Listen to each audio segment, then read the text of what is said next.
नया topic, eigen value and eigen vector of linear transformation, और linear transformation के साथ साथ मैट्रिक्स का भी। ये है आपका टॉपिक, डाल लीजिए, उसके बाद आगे बात करते हैं।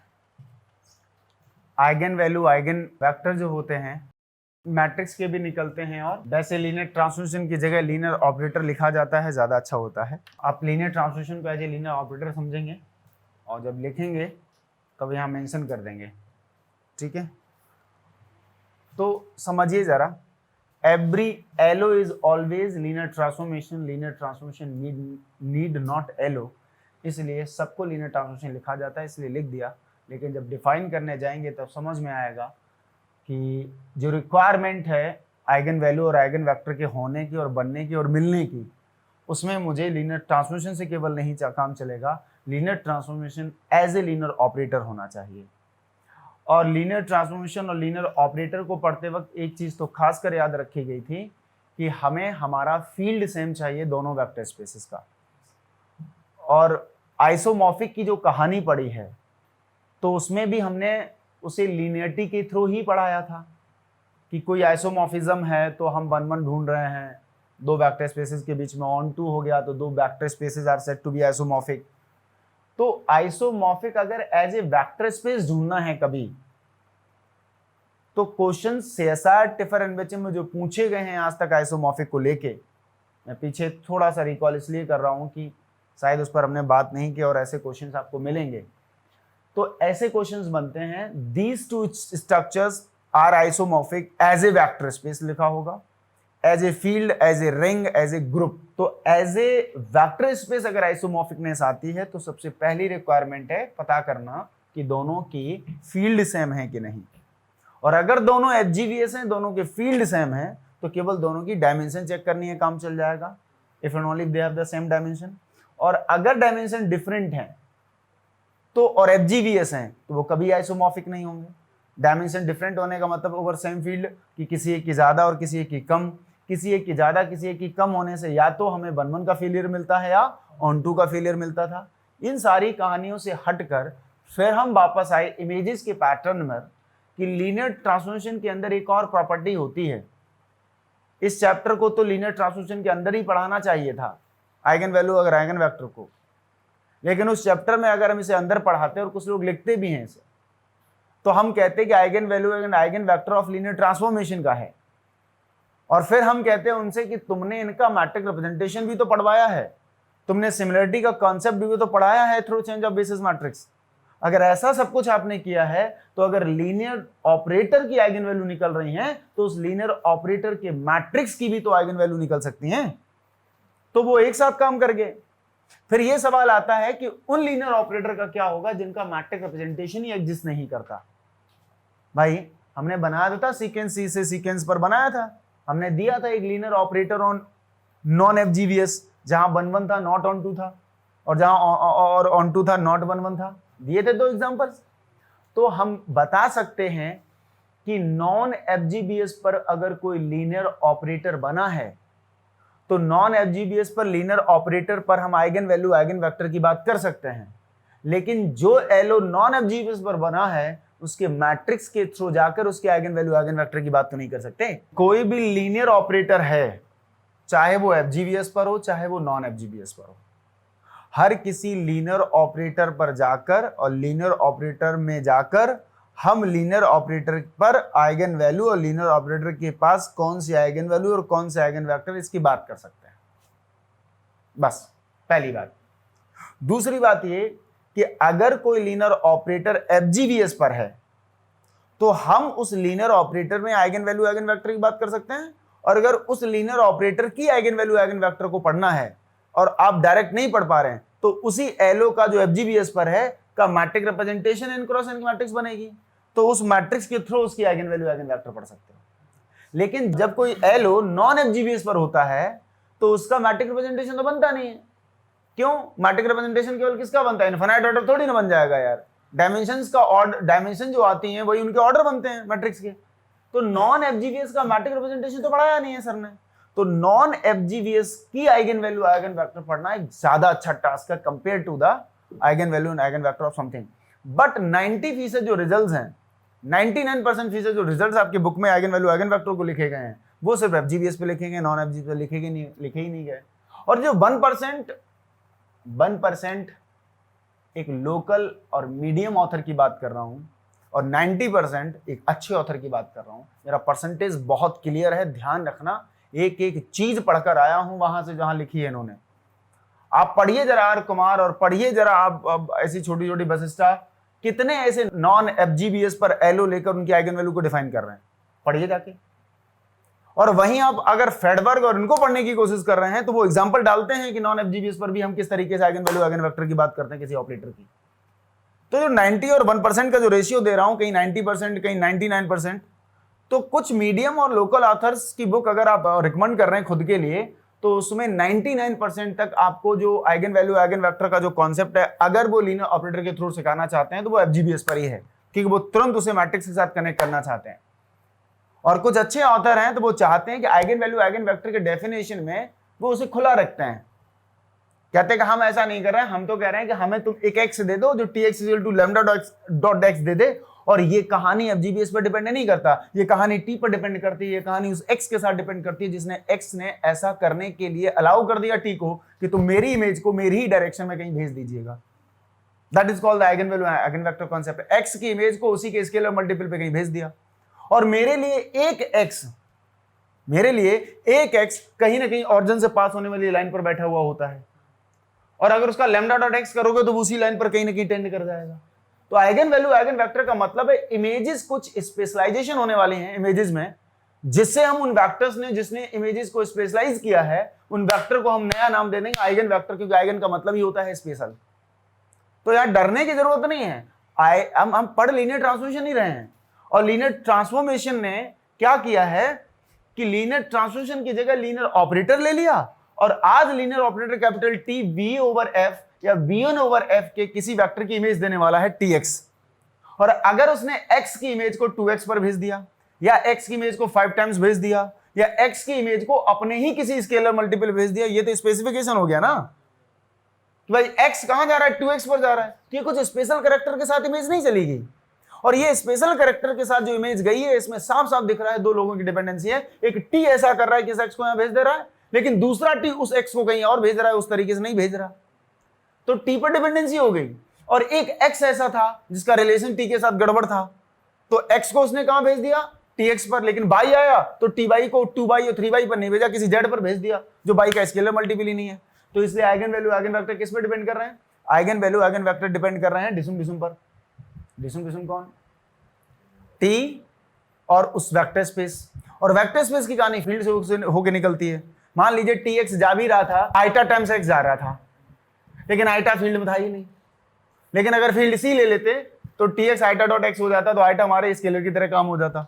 फील्ड आर में तो आइटा मिलता नहीं, अरे बात समझ रहे हैं, तो इसका मतलब फील्ड पर डिपेंड कर गया। इसलिए अगर आइगन वैल्यू आइगन वेक्टर को पूरी पिक्चर एक साथ दिमाग में बिठाना है तो 3 चीजों को रन कराना है आपको, एक टी, एक एक्स जो वी में वेक्टर्स हैं, क्या पता बी में वो वेक्टर आपने रखे ही नहीं जो इमेज अच्छी जगह भेज रहे थे, बात समझ रहे हैं। और दूसरा होता है फील्ड, कि वो दे तो रहा है अल्फा टाइम्स एक्स, लेकिन अल्फा फील्ड से नहीं आ रहा, बात समझ रहे हैं। तो इन सारी चीजों को मद्देनजर रखते हुए हम बात कर रहे हैं आइगन वैल्यू और आइगन वेक्टर। आइगन वैल्यू और आइगन वेक्टर की अगर बात करें तो आइगन वेक्टर मतलब कुछ स्पेशल वेक्टर, और आइगन वैल्यू मतलब कुछ स्केलर जो फील्ड से आते हैं, वो स्पेशल होते हैं कि कितने टाइम भेजा गया।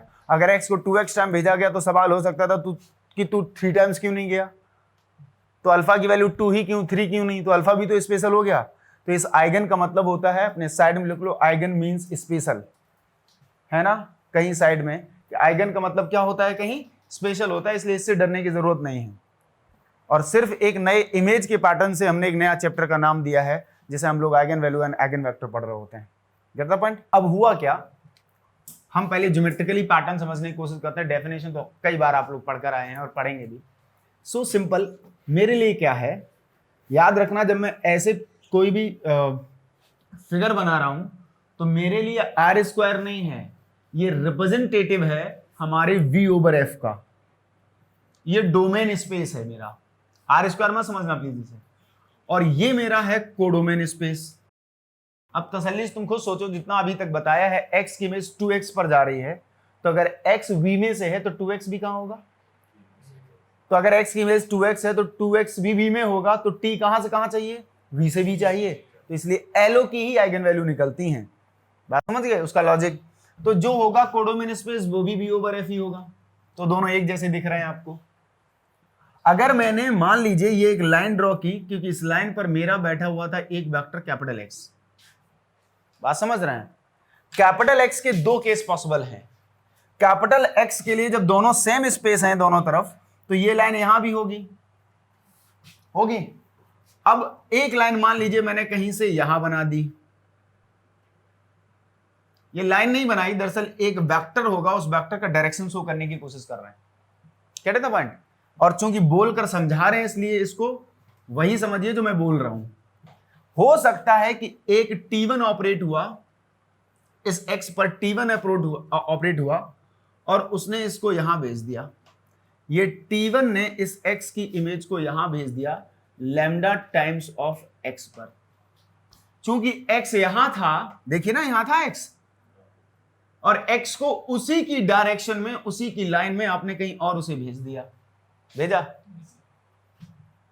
लेकिन इस X पर जब T2 काम किया, T2 दूसरे ऑपरेटर ने, तो इस T2 ने इस X की इमेज को किसी Z पर भेज दिया, और ये Z जो है वो X का स्केलर मल्टीपल है नहीं, है ना?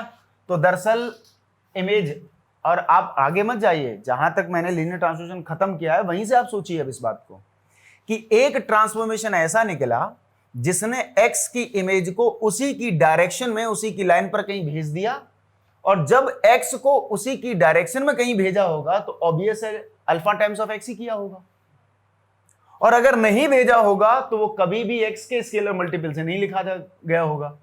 तो इसका मतलब है कि अगर कोई T इस टाइप के X की इमेज को भेजता है तो इस T के लिए वो X स्पेशल वेक्टर बन जाते हैं जो V ओवर F से आते हैं, और V ओवर F में ऐसे सारे वेक्टर उसके चहेते नहीं होते, कुछ ही चहेते होते हैं। और एक समय ऐसा होता है कि कुछ ऑपरेटर इतने मतलब काइंड हार्टेड होते हैं कि वो V ओवर F के जीरो वेक्टर को छोड़कर हर वेक्टर को ऐसे पहुंचा देते हैं अपनी अपनी जगह पर, अपनी फैमिली में।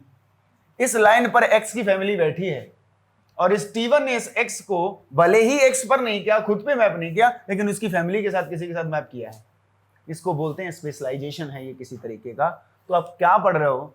अगर देखें तो लीनियर ट्रांसफॉर्मेशन ही पढ़ रहे हो, और अगर मैं इसको नया चैप्टर दूं तो बड़ी अच्छी बात है, लेकिन अगर नहीं दूं तो और अच्छी बात है, नया चैप्टर का बोझ हट जाएगा। और ये बात पहले ही मैं लिखवा देता तुमसे कि कुछ ऑपरेटर ऐसे होते हैं जो इमेज को ऐसा देंगे, कुछ ऐसे होते हैं ऐसा देते हैं, जो ऐसा देते हैं उनके पास हम कहते हैं कि आइगन वेक्टर हैं। और अभी दिखाएंगे कि कोई टी इतना खड़ूस टाइप का होता है जो यहां पर किसी भी वेक्टर को उसी के लाइन पर कभी नहीं भेजता, इसको यहां भेजता रहेगा, उसको वहां, उसको वहां, इसके लिए लिखा जाता है T has no eigen vector. और एक ऐसा हो सकता है जिसमें कुछ को भेज दिया और कुछ के साथ दुश्मनी है, बात समझ रहे हैं? और कुछ ऐसे होंगे जो जीरो को छोड़कर हर वेक्टर को उसी की फैमिली पर भेज देंगे। रियल लाइफ में तीन ही कैरेक्टर होते हैं ना हीरो के, सबको गले लगाओ, कुछ को गले लगाओ, कुछ को छोड़ो, यही सिद्धांत है जीवन जीने का। भाई जो मेरे पास आएगा उसकी मदद करूंगा, जो नहीं आएगा नहीं करूंगा। एक मैं हूं, वो मैं सबका मदद किसी का नहीं करूंगा, इतना खड़ूस हूं। और एक ऐसा है कि तू मेरी कर या ना कर, मैं सबकी करूंगा। यही तो तीन कैरेक्टर है ना, वो ही तीन कैरेक्टर कट कॉपी पेस्ट आप समझ लीजिए। इसके बाद आइगन वैल्यू आइगन वेक्टर कुछ नहीं है। हाँ, आइगन वैल्यू आइगन वेक्टर से जब और बातें करोगे डेफिनेशन में, इसके अलावा कुछ नहीं है। इस x को क्या कहा गया? इस t के लिए स्पेशल है, उसका आइगन वैल्यू और आइगन वेक्टर t के लिए होता है, भाषा समझिए। इसलिए x स्टीवन का क्या हो गया? आइगन वेक्टर, और लैम्डा स्टीवन के लिए स्पेशल कैरेक्टर। स्पेशल कैरेक्टर का मतलब स्पेशल आइगन वैल्यू होगी, जैसे हम क्या बोलते हैं स्केलर हो गया। तो यहां कह सकते हैं कि capital X is eigen value of T1 है, करस्पॉन्डिंग टू आइगन वैल्यू किसके? आइगन वैल्यू कौन सा है? लैम्डा के। और जहां X is not eigen value किसके corresponding? Eigen value of T2 के लिए नहीं है, वो उस लाइन पर नहीं भेज रहा है। तो हमारा आज के बाद जो टास्क अब रहा, डेफिनेशन समझ गए कि let capital T from V over F से V ओवर F पर लीनियर ऑपरेटर हो गया। Then a non zero vector, then a non zero vector. अब ये रहा जीरो वेक्टर, जीरो वेक्टर हमेशा जीरो पर मैप करता है by the property of LO. तो जीरो जीरो पर जब मैप करता है तो वो कहते हैं इसे चाहे 2 टाइम्स जीरो लिख दो, इसे 3 टाइम्स जीरो भी लिख सकते हो, इसे तो एनी लैम्डा टाइम जीरो लिख सकते हो। तो इस जीरो को स्पेशल इसलिए नहीं बना पाया कि इसके लिए कोई यूनिक स्केलर तैयार नहीं था, हर स्केलर इसके लिए तैयार था, हाँ या ना। इसलिए इसको बहुत अच्छे से हम अपने इस एल्गोरिथम में फिट नहीं कर पा रहे हैं, मीनिंगफुल नहीं आ रहा है निकल के कि एक जीरो हर लैम्डा के साथ काम कर रहा है, तो तू तो भाई स्पेशल का तू रहने ही दे। इसलिए आइगन वैल्यू आइगन वेक्टर की डेफिनेशन में नहीं होता। एक मीनिंगफुल डिस्कशन के लिए हमने कहा कि T from V over F से V ओवर F पर एक एलो है, then a non zero vector capital X को कहेंगे आइगन वेक्टर। जीरो को छोड़ दिया, किस वजह से समझा दिया, वो हर स्केलर के साथ काम कर रहा है। Then a non zero vector capital X जो है is said to be an eigen vector of T if there exists a scalar alpha belongs to field। if there exists a scalar such that उस x को कहां भेज रहा है, T उसके alpha times of x पर भेज दे रहा है, then this alpha is said to be eigenvalue corresponding to eigenvector x और x is said to be eigenvector corresponding to eigenvalue of x। get the point? बस इतनी सी definition है जिसमें पहला रिमार्क डाल दिया कि zero vector can never be an eigen vector, क्योंकि हमने डेफिनेशन में उसको क्या किया है, एग्जम्प्टेड किया, इसको बाहर कर दिया। इसलिए zero vector can never be an eigen vector. अब अगर ऐसा हो सकता था कि x तो नॉन जीरो था, x क्या था, किसका, v का, और इसकी इमेज तुमने जीरो दे दी, तो x अगर नॉन जीरो है, इमेज जीरो है, तो आप इसे जीरो टाइम्स ही x लिख सकते हैं अगर x के स्केलर मल्टीपल में लिखना चाहते हो तो अगर नॉन जीरो की इमेज जीरो जा रही है तो जीरो स्केलर जो है, जीरो स्केलर जहां पर x जो है वो क्या है आपका, नॉन जीरो, तो zero scalar can be eigen value बन सकता है, हाँ या ना। लेकिन जीरो वेक्टर आइगन वेक्टर नहीं बन सकता। फील्ड में से जो जीरो स्केलर आता है वो जीरो स्केलर आइगन स्केलर तो बन सकता है, आइगन वैल्यू तो बन सकता है, लेकिन जीरो वेक्टर नहीं बन सकता। तो स्केलर से तो आ सकता है आइगन वैल्यू जीरो किसी की, लेकिन जीरो वेक्टर कभी भी आइगन वेक्टर के डिस्कशन से बाहर है, कभी नहीं अंदर रखा गया, क्योंकि हमने उसे डेफिनेशन में ही बाहर कर दिया। तो इस डेफिनेशन में दो चार जो पॉइंट है, उसके बाद ये फिगर है, शायद समझ पाए आप कि आइगन वैल्यू आइगन वेक्टर का कॉन्सेप्ट क्या है। एक्स अगर आइगन वैल्यू है तो आंख बंद करके इसी एक्स जैसी लाइन पर ही हमने उसे कहीं ना कहीं मैप किया है, इसीलिए एक्स क्या रहा होगा, आइगन वेक्टर रहा होगा। ये उसके लिए स्पेशलाइजेशन है उस वेक्टर का, ठीक है। कोई एतराज, एक्स इज आइगन वैल्यू नहीं, x is eigen vector of T1 corresponding to eigen value lambda. भाई T1 कहां पर है, T1 आपका V से B पर है, एक ऑपरेटर V से B, और हमने एक दूसरा ऑपरेटर B से B लिया। तो अगर T1 X पर ऑपरेट हो रहा होगा तो X कहां से आ रहा है, V से आ रहा है कि नहीं आ रहा। तो एक ऑपरेटर ऐसा हो सकता था, एक ऑपरेटर B पर ऐसा हो सकता था जिसने X को गोद ले लिया बढ़िया से, है ना, जिसको कहां भेज रहा है, स्पेशल कर दिया। और T2 ऐसा था, उस X से नफरत करता था, उसको नहीं भेजा। तो X अगर आइगन वेक्टर बना है तो वो डिपेंड T1 T2 पर भी तो कर रहा है, और जो T2 इस X को आइगन वेक्टर नहीं बना रहा है वो T2 यहां के किसी Z को बना दे रहा है। तो ये T1 T2 पर नहीं, ये V के भी वेक्टर पे डिपेंड कर रहा है, और जो आ रहा है अल्फा टाइम्स ऑफ X वो अल्फा फील्ड में नहीं मिल रहा है, तो फील्ड पर भी डिपेंड कर गया। Gate the point. क्योंकि फील्ड इसलिए इंपॉर्टेंट है कि इसके लिए तो फील्ड से ही लाओगे ना, इसलिए ये रही पूरी आइगन वैल्यू आइगन वेक्टर की डेफिनेशन। लिखिए जरा, पहले मैं अपनी लैंग्वेज में लिखाता हूं, उसके बाद ये डायग्राम, उसके बाद छोटी छोटी चीजें जो बोर्ड पे लिखी हैं उनको पॉइंट आउट करेंगे। लिखिए जरा डेफिनेशन इसकी, eigen vector and eigen value जो भी है। Let V over F be a vector space, bracket में लिख दीजिए FGBS और नॉन FGBS। ध्यान रखना मैं जो पढ़ा रहा हूँ आइगन वैल्यू आइगन वेक्टर वो एलो के लिए पढ़ाऊंगा, और जो एलो FGBS पर हो या नॉन FGBS कोई फर्क नहीं पड़ता। क्लियर है। नेक्स्ट लिखिए, अब क्या है, full stop and T from V over F to B over F, B over F से कहां है, B ओवर F पर, and T from B a linear operator, B a linear operator, underline linear operator, then a non-zero vector capital X of V, underline non-zero vector, double click on non-zero, then a non-zero vector of V is said to be an eigenvector is said to be an eigenvector of t, underline eigenvector of t। भाषा समझना, किसका बोला जाता है? t का बोला जाता है ना? if there exists a scalar alpha belongs to field, या lambda लेना, जो भी लेना चाहो, if there exists a scalar lambda belongs to field such that t of x is equal to lambda dot x, where the lambda is called the eigenvalue, where the lambda is called the eigenvalue of t, eigenvalue भी t की बोली जाती है, corresponding to eigenvector x, or we say lambda is eigenvalue of t corresponding to eigenvector x।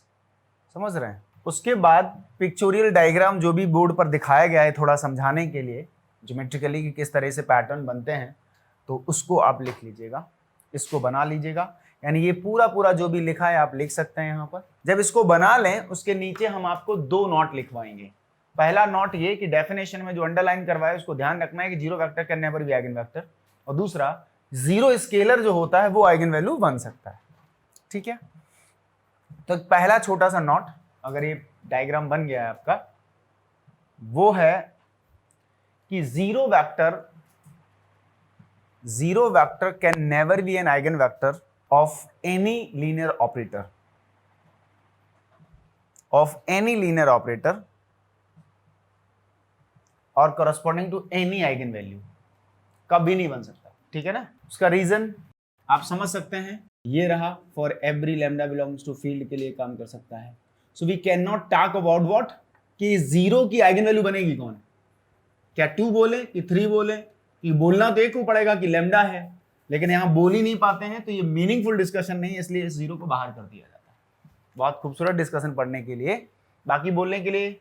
हाँ, एक चीज और है, अगर तुमसे कभी कोई ये कहे कि आप उन सभी वेक्टर्स को कलेक्ट करो, देखो इसको ज्यादा हवा में या गहराई से मत समझो, जो बोला जा रहा है सिर्फ उसको समझने की कोशिश करिए। इसके पीछे कौन कौन एग्जाम्पल आएंगे, कौन कौन नहीं आएंगे, वो जब सामने आए तब उन पर टेंशन लो। जितना बोला जाता है उसको समझो। अगर मैं आपसे ये कहूं कि t from v over f से b ओवर f पर है, ठीक है, और स्केलर से मैंने 2 उठा लिया फील्ड से, और शर्त ये रखी कि मैं एक बैग के अंदर उन सभी x को रखने वाला हूं जो v के हैं, v में से उन x को उठा के लाओ, मेरे बैग में डाल दो, जो x की इमेज t के अंदर 2x पर जाती है। 2 स्केलर उठाया था। बात समझना, मैंने क्या पूछा यहां पर कि x की इमेज को 2x पर ले जाने वाले सारे x को उठाकर लाके मेरे बैग में डाल दो, यही तो बोला। तो यार tx is equal to 2x को तो ये भी सेटिस्फाई कर रहा है भाई, ये क्या x नहीं है? तो इस कंडीशन को सेटिस्फाई करने वाला जीरो भी होता है, लेकिन tx is equal to 2x को सेटिस्फाई करने वाले सारे वेक्टर आइगन वेक्टर होते हैं, ये गलत है। tx is equal to 2x की कंडीशन सेटिस्फाई करे और x नॉन जीरो हो, तो हमारा x क्या कहलाता है? आइगन वेक्टर कहलाता है। मैंने नॉन जीरो लिखा है, तो इतना ध्यान रखना कि tx is equal to lambda x, then the x is eigen vector, that is the wrong statement. बात समझ रहे हैं? तो तीसरा नोट इसी के ऊपर लिखवा रहे हैं आपके। तो पहला नोट जो लिखा है उसके नीचे इसे लिख के, is not a meaningful discussion for defining the eigen value of this zero, है ना? Not meaningful discussion for defining the, इसके जस्ट नीचे लिख सकते हैं आप अपने समझने के लिए, और मेरे आपके बीच की है, is not meaningful discussion for defining the eigen value of the zero vector, because every lambda के लिए कंडीशन होल्ड कर रहा है। उमेश ठीक है Ranu? Not meaningful discussion for defining the eigen vector for x is equal to 0। उसके बाद जो लिखेंगे वो एक नोट ये है कि zero scalar can be eigen value of t। ये भाषा लिखेंगे और उसके नीचे आप ऐसा लिख सकते हैं, और इसका एग्जांपल आपको दे देते हैं। अच्छा, तीसरी बात ये है कि नॉट ये है कि let t from v over f से b over f and capital X belongs to V such that Tx is equal to lambda dot x for lambda belongs to field. This doesn't imply x is eigenvector and lambda is eigenvalue। साफ तरीके से लिखना और इसके ऊपर लिख लेना कि समझदारी से पढ़ें। अगर कहीं कोई लिख रहा है tx is equal to lambda dot x, इसका मतलब ये नहीं कि you are defining x as an eigen vector. तब तक x को आइगन वेक्टर नहीं कहते जब तक x नॉन जीरो शामिल नहीं होता, ध्यान रखना है। नहीं समझ में आया? क्योंकि ये जीरो को भी तो सेटिस्फाई कर रहा है। तो t zero is equal to lambda time zero आ गया तो जीरो आइगन वेक्टर हो गया क्या? लैम्डा आइगन वैल्यू होगी उस जीरो के लिए? नहीं ना, यही तो ऊपर वाले में लिखा है। इसीलिए कहीं कोई तुमसे कहते बताओ tx equal to lambda dot x होता है, तुम्हें कह रहे सर ने बोला था tx equal to lambda dot x होता है तो आइगन वैल्यू आइगन वेक्टर हो जाता है। x आइगन वेक्टर होता है और लैम्डा आइगन वैल्यू होती है। तो सर ने बुलाया है पहले नॉन जीरो बोला जाना। तो जब तक कहीं भी इस x को नॉन जीरो नहीं बोला जा रहा है और ऐसा लिखा जा रहा है तो आप डिक्लेयर नहीं कर सकते कि x आपका आइगन वेक्टर है या। ध्यान से सुन लीजिए बहुत अच्छे से। अच्छा, नॉट, नेक्स्ट नॉट, सब कुछ लिखा दे रहा हूं। और मैं एक बात कहूं, हमने अभी समझाने की कोशिश कई बार की है कि फंडामेंटल से ज्यादा होता कुछ नहीं है। कई जगह जब आप फंसोगे बड़ी बड़ी चीजों में, ये छोटे छोटे नॉट इतने काम आने वाले हैं कि जिसकी आप उम्मीद नहीं कर सकते। और कई बार बोलते बोलते पढ़ाते टाइम हमारा एक टोन अलग हो रहा है, क्वेश्चन कराते वक्त कनेक्टिविटी में अलग तरीके से हम आपको जोड़ने की कोशिश कर रहे हैं, अलग तरीके की लैंग्वेज यूज कर रहे हो। बट एक चीज समझने की कोशिश करिए कि हमें हर बात याद नहीं आती कि पीछे हमने कैसे किया है, लेकिन हमें क्वेश्चंस का पैटर्न हमेशा से आगे से याद रहता है कि हमें कहां जरूरत पड़ने वाली है इसकी। और मुझे लगता है कि पहली बार अगर किसी को पढ़ा रहे हैं तो समझ में आता है, जब लग रहा है कि पढ़ा चुके हैं और आप क्वेश्चन इस पैटर्न से पूछे जा रहे हैं तो वो समझिए आइगन स्पेस को लिखने में मैं बता रहा हूं आपको, मैंने कई सारे ऐसे ऑनलाइन प्लेटफॉर्म पर नाम पड़े हुए रिसर्च पेपर्स में देखा, या रिसर्च पेपर कह लें या जिसने भी अपना कंटेंट डाला हुआ है, कुछ नंबर ऑफ बुक्स लिखती हैं, आइगन स्पेस को डेफिनेशन लिखने में कई बार लोग चूक जाते हैं।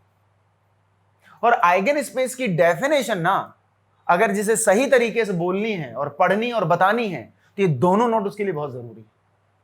तो अब आप इसके लिए आप सोचें कि ये क्या जरूरत है, इसलिए किसी एक चीज को सही तरीके से पढ़कर सही तरीके से डिलीवर करना और सही तरीके से समझकर रिप्लाई करना क्वेश्चंस में, इन दोनों के लिए नोट बहुत जरूरी है।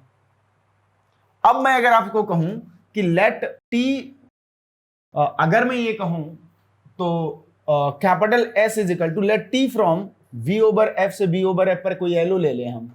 अभी सुन लो भाई, ये एलो ले लें हम, कोई लीनियर ऑपरेटर ले लिया एंड डिफाइन मैंने कर दिया। मान लीजिए तुम्हारा नाम क्या है, मंजीत, एक कैपिटल एम डिफाइन कर दिया। कैपिटल एम में मैंने कहा कि मैंने वी के वो वेक्टर लेने हैं जो tx is equal to lambda dot x को सेटिस्फाई करते हैं। सो सिंपल, बस इस नॉट को हटा दूंगा आगे चलकर और इस नॉट के आगे यहां डाल दूंगा आइगन स्पेस और यही डेफिनेशन होगी एग्जैक्टली। ये समझ लो, अभी तब पढ़ाऊंगा, ये कल तक आइगन स्पेस की बात आएगी, लेकिन हम समझा क्या रहे हैं। इस क्या लिखा है यहां पर बताओ तुम, या लैम्डा ना करें नहीं तो तुम अभी कंफ्यूज हो गए, आप 2x कर लो सपोज दैट। क्या लिखा है वो ही v कलेक्ट करिए, उस बैग में लेके आइए जो tx इजिकल टू 2x को सेटिस्फाई करता है। तो tx is equal to t0 is equal to हमारा 2 टाइम 0 भी सेटिस्फाई करता है। बात समझ रहे हैं? तो यहां ऐसा लिखा होने का मतलब ये थोड़ी ना होता है कि आइगन वैल्यू आइगन वेक्टर हो गया। ये ऊपर समझा दिया कि tx equal to lambda dot x कहीं लिखा है, इसका मतलब ये थोड़ी ना आइगन वैल्यू कलेक्ट हो रही है। तो यहां से आप कह सकते हैं then zero vector belongs to करता है capital M as t0 is equal to 2 time 0। ये कंडीशन सेटिस्फाई करता है क्योंकि जीरो ऑलवेज मैप टू कहां होता है, जीरो। और ये जीरो डोमेन का होता है, तो नीचे जीरो डैश बनाया था, वो जीरो डैश बनाने की जरूरत ही नहीं क्योंकि सेम टू सेम जा रहा है। तो zero is equal to zero, we can write the 2 times of zero, that's why the zero vector is the member of this capital M का रहेगा। तो इस कंडीशन को सेटिस्फाई करने वाला जीरो भी होता है और जीरो आइगन वेक्टर नहीं होता, that's why we are writing this point. और इस कंडीशन को होल्ड करने वाले कलेक्शन करिए तो जीरो कलेक्ट हो जाएगा उसमें, है ना। तो अगर आपको यह कहना है कि मुझे इसमें जीरो कलेक्ट नहीं करना है, इसमें से जीरो और capital M minus singleton zero अगर पढ़ दें यहां से, तो एम में से जीरो निकल गया। अब जो भी है वो इस कंडीशन को होल्ड कर रहे हैं, तो वो कौन से होल्ड कर रहे हैं, नॉन जीरो सारे होल्ड कर रहे हैं। और नॉन जीरो जब भी इसको होल्ड करेगा तो वो collection of all eigen vector corresponding to eigen value 2 हो गया। बस इसी को कहते हैं आइगन स्पेस। इसे क्या बोलते हैं, आइगन मतलब स्पेशल स्पेस, जिसमें टी ने वी से चुपके से कान में कहा कि तुम्हारे पास ऐसे कितने एक्स हैं जो 2x की तरह होते हैं। नहीं समझे? उसने कहा कि मेरे पास जो है ना सर, मेरे पास एक x है और मेरे पास एक y है मान लो, भी जो कहां जा रहा है, x को सर मैं भेज दे रहा हूँ लैम्डा डॉट एक्स पर, और y को भी मैं लैम्डा टाइम y पर भेज दे रहा हूँ। बात समझ रहे, x गया लैम्डा डॉट एक्स पर, y गया, दो अलग अलग वेक्टर हैं लेकिन उनकी इमेज के लिए सेम लैम्डा यूज कर लिया हमने। x को भी 2x भेजा उसी लाइन पर और y को भी उसी लाइन पर 2 टाइम्स करके मैग्नीफाई करके भेजा है। तो एक ही स्केलर यूज हुआ है दोनों को उसके फैमिली में भेजने के लिए, हाँ या ना। तो ऐसे सारे x y को एक साथ इकट्ठे करके रखना है जो सेम मैग्निफिकेशन करके अपनी फैमिली में पहुंच रहे हैं। अपनी फैमिली समझे कौन, उसी लाइन पर। बात समझ रहे हैं। तो हम इसे क्या कहते हैं, दिस इज द कलेक्शन होता है ये किसका, collection of all eigen vectors का, क्योंकि जीरो हट गया, collection of all eigen vectors of, eigen vector होते हैं किसके, टी के, किस आइगन वैल्यू की करस्पॉन्डिंग टू आइगन वैल्यू। यहां पर फिलहाल लैम्डा इजिकल टू कितना लिया है, 2 is called eigen space. Special space क्यों, स्पेस क्यों बोला, क्योंकि हम आगे चल के दिखाएंगे कि ये V का सब स्पेस भी बनता है। जब V का सब स्पेस बन गया तो अभी ये हमारे लिए आइगन सेट की तरह काम कर रहा है, किसका, आइगन सेट ऑफ V का। बात समझ रहे हैं। तो दरअसल ये याद रखिएगा कि जब भी मैं ये बोलूंगा जीरो वेक्टर हमेशा इस कंडीशन को सेटिस्फाई करता हुआ आएगा। यू हैव टू क्लैरिफाई कि आपको जीरो चाहिए कि नहीं चाहिए, स्टेटमेंट में क्या गिवन है क्या गिवन नहीं है, उसके हिसाब से मुझे काम करना है। मैंने डेफिनेशन से जुड़ी हुई छोटी बड़ी बड़ी छोटी सारी बातें डिक्लेयर कर दी। अब हम बढ़ रहे हैं आगे कि और क्या क्या पिक्चर बन सकती है। ठीक है, डेफिनेशन में आपका कोई क्रॉस क्वेश्चन नहीं बचा होगा, और जितने क्रॉस क्वेश्चन अब डेफिनेशन को लेके बचे हैं अगर, तो उनके आंसर्स ऑलरेडी हो चुके हैं, मैं इन्हीं में से देता रहूंगा। अब क्या है, रही बात समझने समझाने की, तो मैं आपको दिखा देता हूं। t फ्रॉम आर स्क्वायर से आर स्क्वायर पर है, t of x Y is equal to y minus x हो गया। तसल्ली से समझते रहना।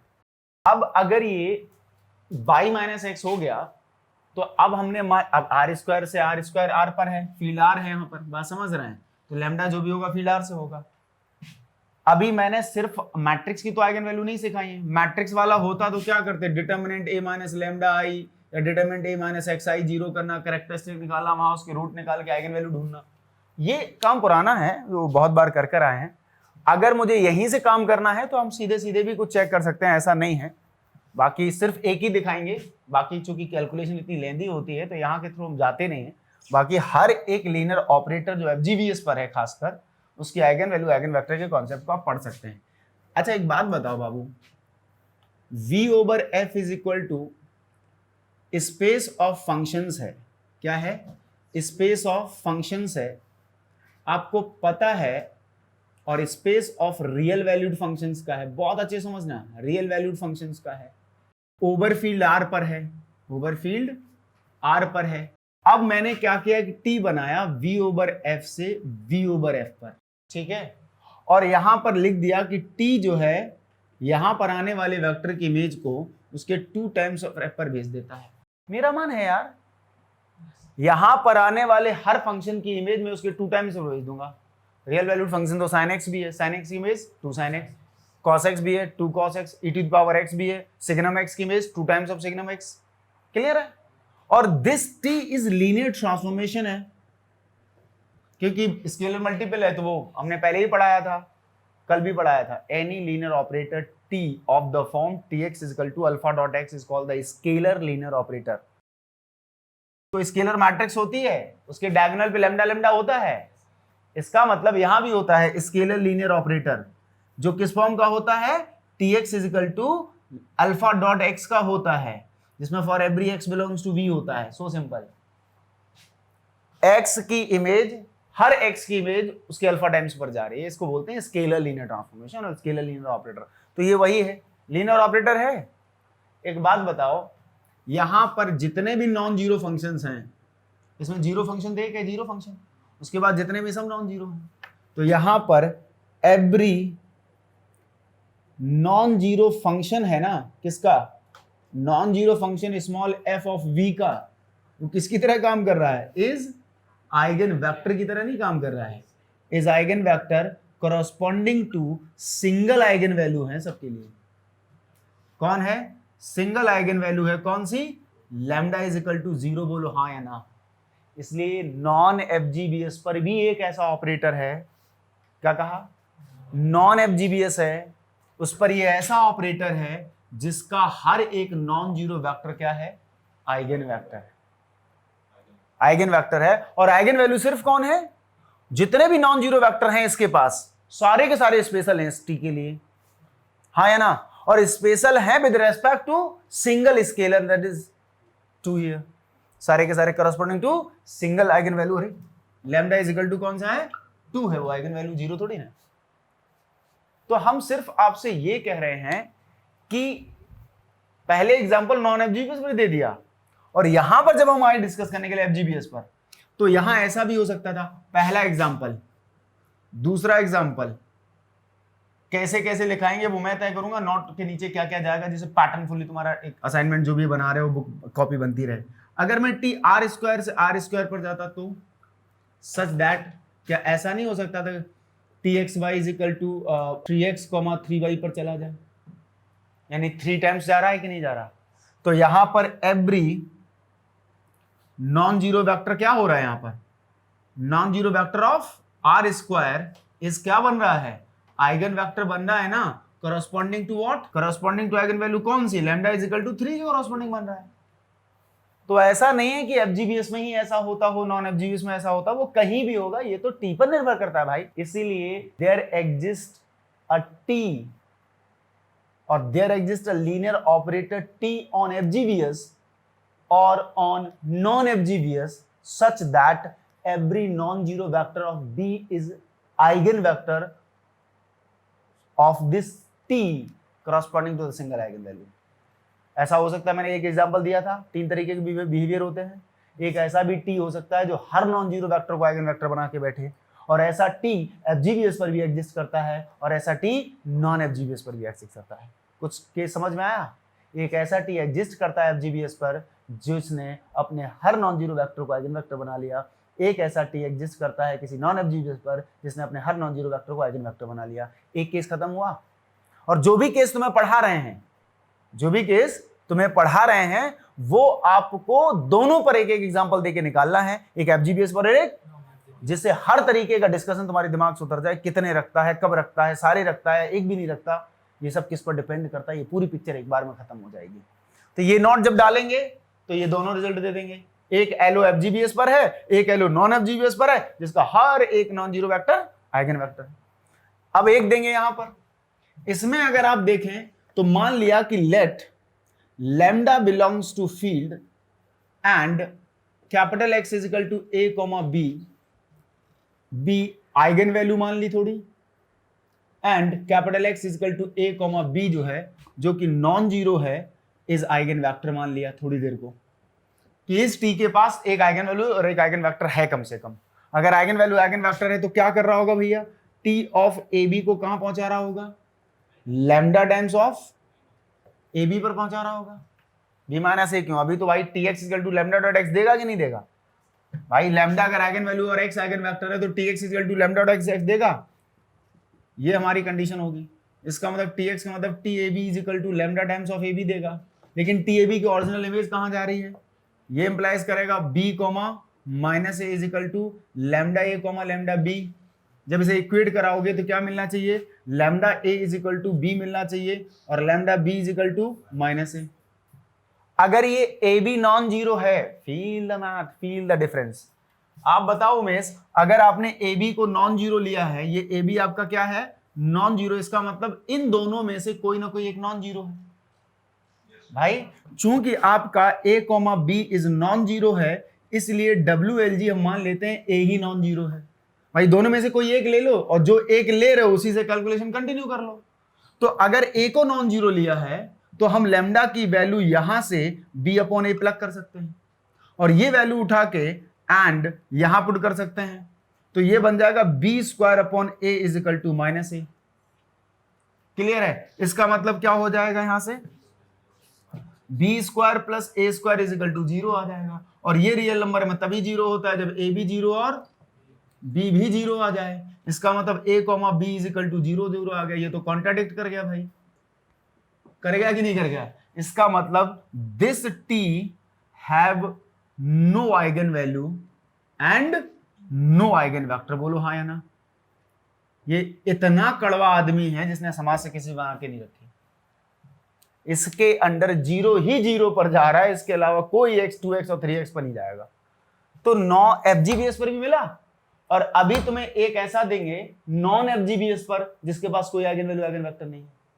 तो एक ऑपरेटर FGBS पर भी ऐसा मिल गया, एक और ऑपरेटर नॉन FGBS पर भी ऐसा मिल गया जिसके पास कोई आइगन वैल्यू आइगन वेक्टर नहीं है। फिर आपको FGBS पर एक ऐसा दिखाएंगे जिसमें से कुछ आइगन वेक्टर बन गए, कुछ नहीं बने। नॉन FGBS पर भी ऐसा दिखा देंगे। बात मेरी समझ में आ रही है? और फिर ऐसा दिखा देंगे जो सारे वेक्टर्स को क्या बना के चलते हैं, सारे नहीं, 0 को छोड़कर सारे।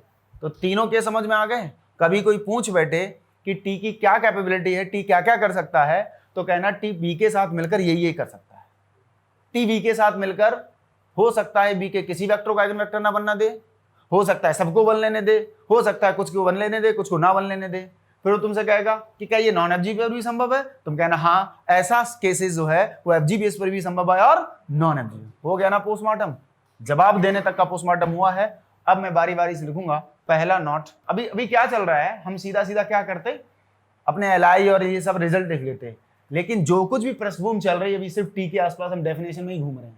कारण इतना पढ़ लेने के बाद बाकी जो रिजल्ट्स आएंगे ना, उसमें मुझे जद्दोजहद नहीं करनी।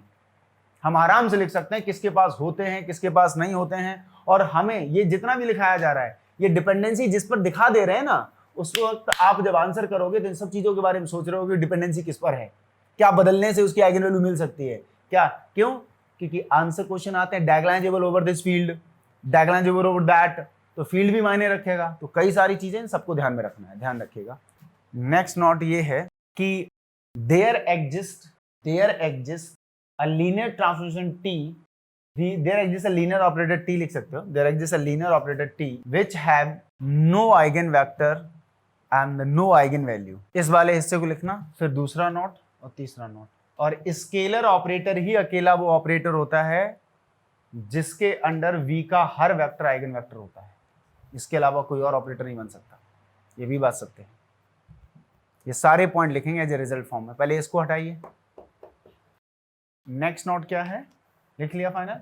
It is quite possible that every non zero vector of V is eigen vector of T। These are two examples, over FGBS और ओवर नॉन FGBS, कहीं पर भी देख लो, ये दोनों एग्जांपल उसके हैं। इस एग्जांपल के तुरंत बाद अगर कहें तो एक फील और है कि अगर x को उसके लैम्डा टाइम्स x पर अगर हर एक जा रहा है तो इसी को बोलते हैं स्केलर OP ऑपरेटर, मतलब स्केलर ऑपरेटर। ऐसे ही यहां पर भी ये क्या है, स्केलर।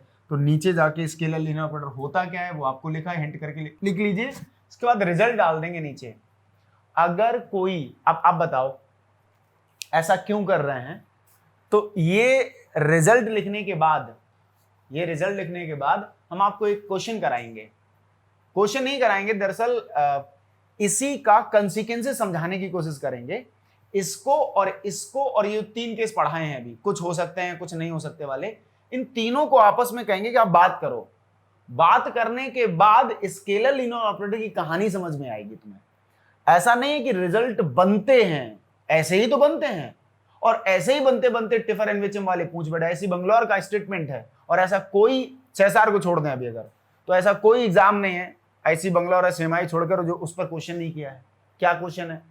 उन्होंने कहा कि मेरे पास अगर x आइगन वेक्टर है corresponding to eigen value suppose that lambda, और y अगर आइगन वैल्यू है corresponding to बीटा, तो इन वेक्टर के सम से जो वेक्टर बनेगा z, क्या वो आइगन वैल्यू बनेगा, आइगन वेक्टर सॉरी बनेगा क्या?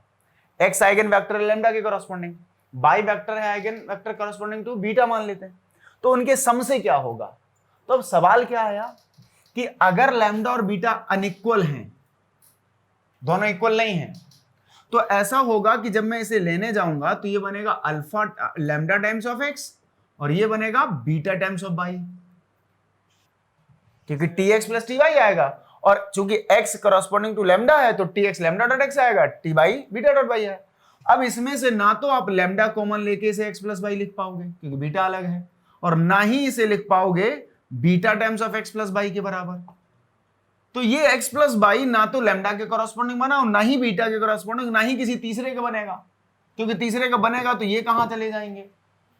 तो उस सिचुएशन में साफ कहा गया कि अगर x और y दो आइगन वेक्टर है ना, और उनके सम से तीसरा अगर नॉन जीरो वेक्टर बना, क्योंकि अगर x और y आइगन वेक्टर हैं तो x और y दोनों नॉन जीरो हुए, और इन दो नॉन जीरो वेक्टर से जीरो वेक्टर भी जनरेट होता है कि दोनों में जीरो जीरो से मल्टीप्लाई करके जीरो ही बन जाएगा ना, लेकिन हमें इन x और y से नॉन जीरो बनाने हैं फिलहाल। तो x आइगन वेक्टर है, that's why x is non zero and corresponding to lambda, y is non zero, eigen vector है corresponding to beta, and now we are taking it's non zero linear combination x plus y। कौन सा linear combination है? Non zero. और this non-zero linear combination will never the eigenvector corresponding to any eigenvalue of the t if the lambda is not equal to beta। और अगर आप चाहते, अच्छा एक बात बताओ, यहां कौन सी शर्त रखी मैंने कि हर एक नॉन जीरो वेक्टर क्या है? आइगन वेक्टर है। तो अगर हर एक नॉन जीरो आइगन वेक्टर है तो कोई एक नॉन जीरो वेक्टर दो आइगन वेक्टर के सम से भी बना होगा, और वो भी आइगन वेक्टर है, और वो आइगन वेक्टर नहीं बनेगा अगर लैम्डा और बीटा डिफरेंट है। तो लैम्डा बीटा कैसे होने चाहिए? फिर सेम होने चाहिए, इसलिए स्केलर है ये। एक ही आइगन वैल्यू के कॉरस्पॉन्डिंग सारे बन सकते हैं, दो डिफरेंट आइगन वैल्यू के कॉरस्पॉन्डिंग एक लीनियर ट्रांसफॉर्मेशन के लिए सारे के सारे non zero vector eigen vector नहीं बन सकते। सेम मतलब लैम्डा सेम, हर किसी एक्स के लिए लैम्डा सेम होना चाहिए। अब सोचो, मैं ऐसे कहूं, तसल्ली समझो, जो मेरे दिमाग में आ रहा है और आपके भी आना चाहिए, क्योंकि यहीं से सामने है, रिजल्ट मत पढ़िए आप उसको, ये तो आपको सामने दिख रहा है। और आप तसल्ली से सोचो, अगर मैं ये चाहता कि मेरे पास जो टी है, इसके बारे में विचार करिए, रिजल्ट आप खुद बनाइए, आप खुद विचार करो कि इसके बारे में आप जान गए कि अगर x लैम्डा के कॉरस्पॉन्डिंग आइगन वैल्यू है, आइगन वेक्टर है, और y जो वेक्टर है वो बीटा के कॉरस्पॉन्डिंग आइगन वेक्टर है, और alpha beta unequal eigen values हैं। ठीक है, क्लियर है? अब आओ आप इस टाइप के या उस लीनियर ऑपरेटर से बात करने जाओ जिसने हर एक नॉन जीरो वेक्टर को आइगन वेक्टर रखा होगा। अब अगर उसने x को आइगन वेक्टर रखा लैम्डा के कॉरस्पॉन्डिंग, जिसके कॉरस्पॉन्डिंग भी y के कॉरस्पॉन्डिंग भी आइगन वेक्टर बना लिया, y को भी बना लिया, क्यों? क्योंकि वो तो t v के हर नॉन जीरो वेक्टर को आइगन वेक्टर बनाए बैठा है, तो उनका x प्लस y जो नॉन जीरो आएगा वो भी तो नॉन जीरो जो वेक्टर बना वो भी तो b का ही मेंबर है, तो tx प्लस y भी किसी ना किसी किसके बराबर आएगा? Lambda times of x plus y के आएगा। तो उन दोनों के सम से जो वेक्टर बना है वो भी आइगन वेक्टर बनना चाहिए। लेकिन अगर ये दोनों डिफरेंट आइगन वैल्यू हो गई तो फिर x प्लस वाई कभी नहीं बनेगा। लेकिन हमने शर्त क्या दे रखी है कि हर एक वेक्टर बनना चाहिए नॉन जीरो, तो इसको भी बनना पड़ेगा, और इसको बनने के लिए फिर इन दोनों को सेम होना पड़ेगा। इसीलिए हर एक वेक्टर जो है, जो non zero vector eigen vector बना है ना, वो एक ही आइगन वैल्यू के कॉरस्पॉन्डिंग बनेगा, तभी ऐसा संभव हो सकता है। और ऐसा संभव अगर हुआ है तो वो tx lambda dot x form में लिखा गया होगा, और इसी का नाम स्केलर होता है।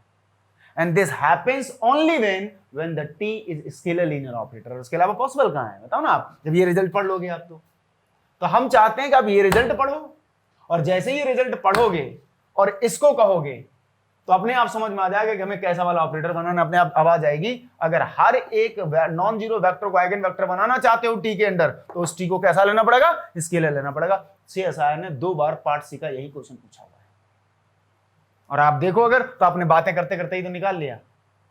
अब इसके लिए अलग से हम नोट लिखाते कि एक बार क्वेश्चन आया, हम नोट अलग से लिखें, तो हम कहां, आप खुद ही समझ लो। जैसे ही इस नोट को पढ़ोगे अपने आप रिजल्ट चिल्लाता हुआ आएगा कि हमको लिख लो, और इस पर उसने पूरा पूरा क्वेश्चन पूछ दिया। 2 ऑप्शन यही है, एक क्वेश्चन डायगोनलाइजेशन का है, खत्म कहानी। तो इसको खत्म करिए यहां से यहां, उसके बाद मैं ये नोट लिखाऊंगा, ठीक है, और इस नोट को लिखाने के तुरंत बाद रिजल्ट लिखा दूंगा। अगर कोई टी ऐसा करता है क्या कि अपने हर एक non zero vector of v को आइगन वेक्टर बना देता है, तो ऐसा सिर्फ स्केलर लीनियर ऑपरेटर होगा, और आप इसको लिखेंगे और स्केलर लीनियर ऑपरेटर की डेफिनेशन लिखेंगे। एक ही लैम्डा लिया है, एक ही अल्फा लिया है, हर किसी x को b के उसी के लैम्डा अल्फा टाइम्स भेजा जा रहा है, इसको बोलते हैं।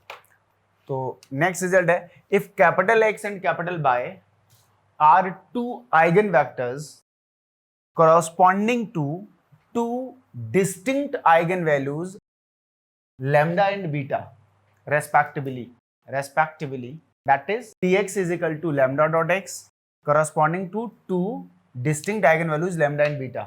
अंडरलाइन डिस्टिंक्ट eigenvalue, यानी lambda और beta अनइक्वल है ना, distinct eigenvalues, that is tx is equal to lambda dot x and the ty is equal to beta dot y। यही रहा होगा, अगर x उसके corresponding है तो tx क्या दिया होगा उसने? lambda dot x, और ty कितना दिया होगा? beta dot y, ये आया होगा। then their sum x plus y is not equal to 0, then their sum is not equal, अगर सम नॉट इक्वल टू 0 में आ रहा है, is never eigen vector corresponding to any eigen value, ये कभी आइगन वेक्टर नहीं बनेगा। अब तुम खुद सोचो, तीसरा एग्जांपल देने की जरूरत है तुम्हें।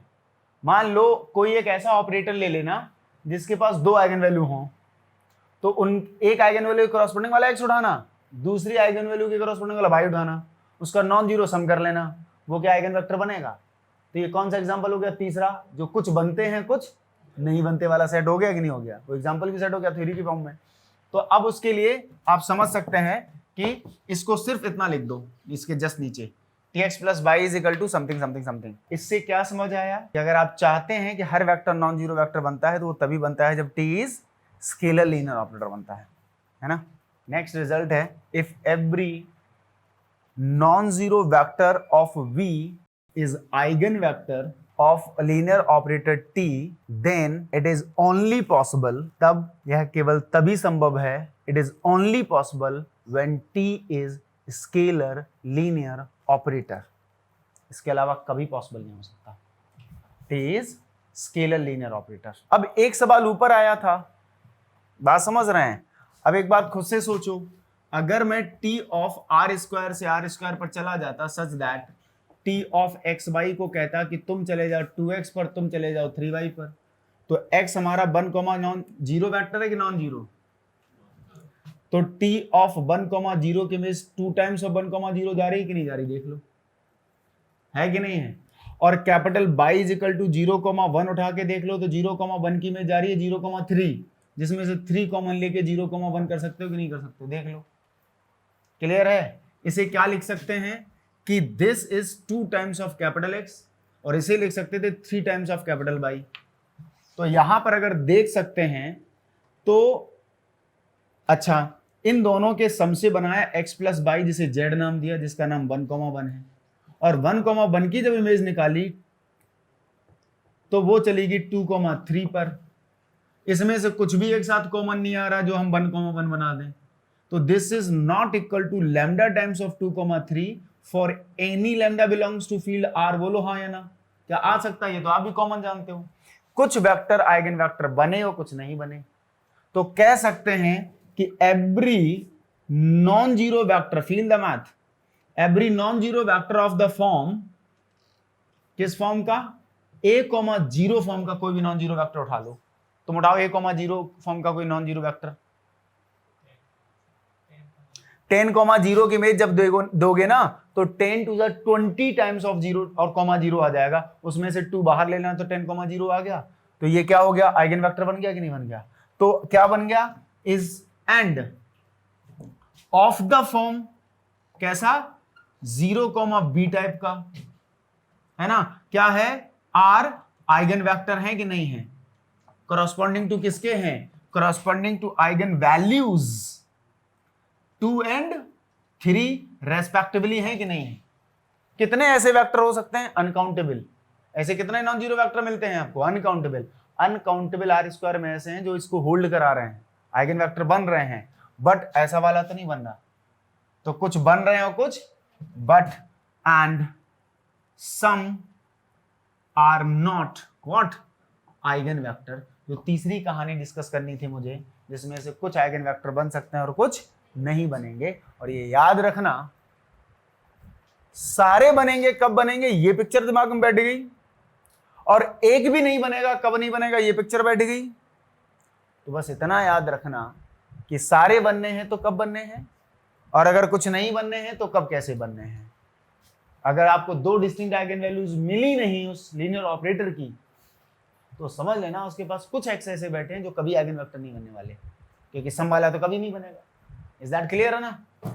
अच्छा, दूसरी बात, यहां तक खत्म हुआ तो नॉट लिखकर ये डाल दें।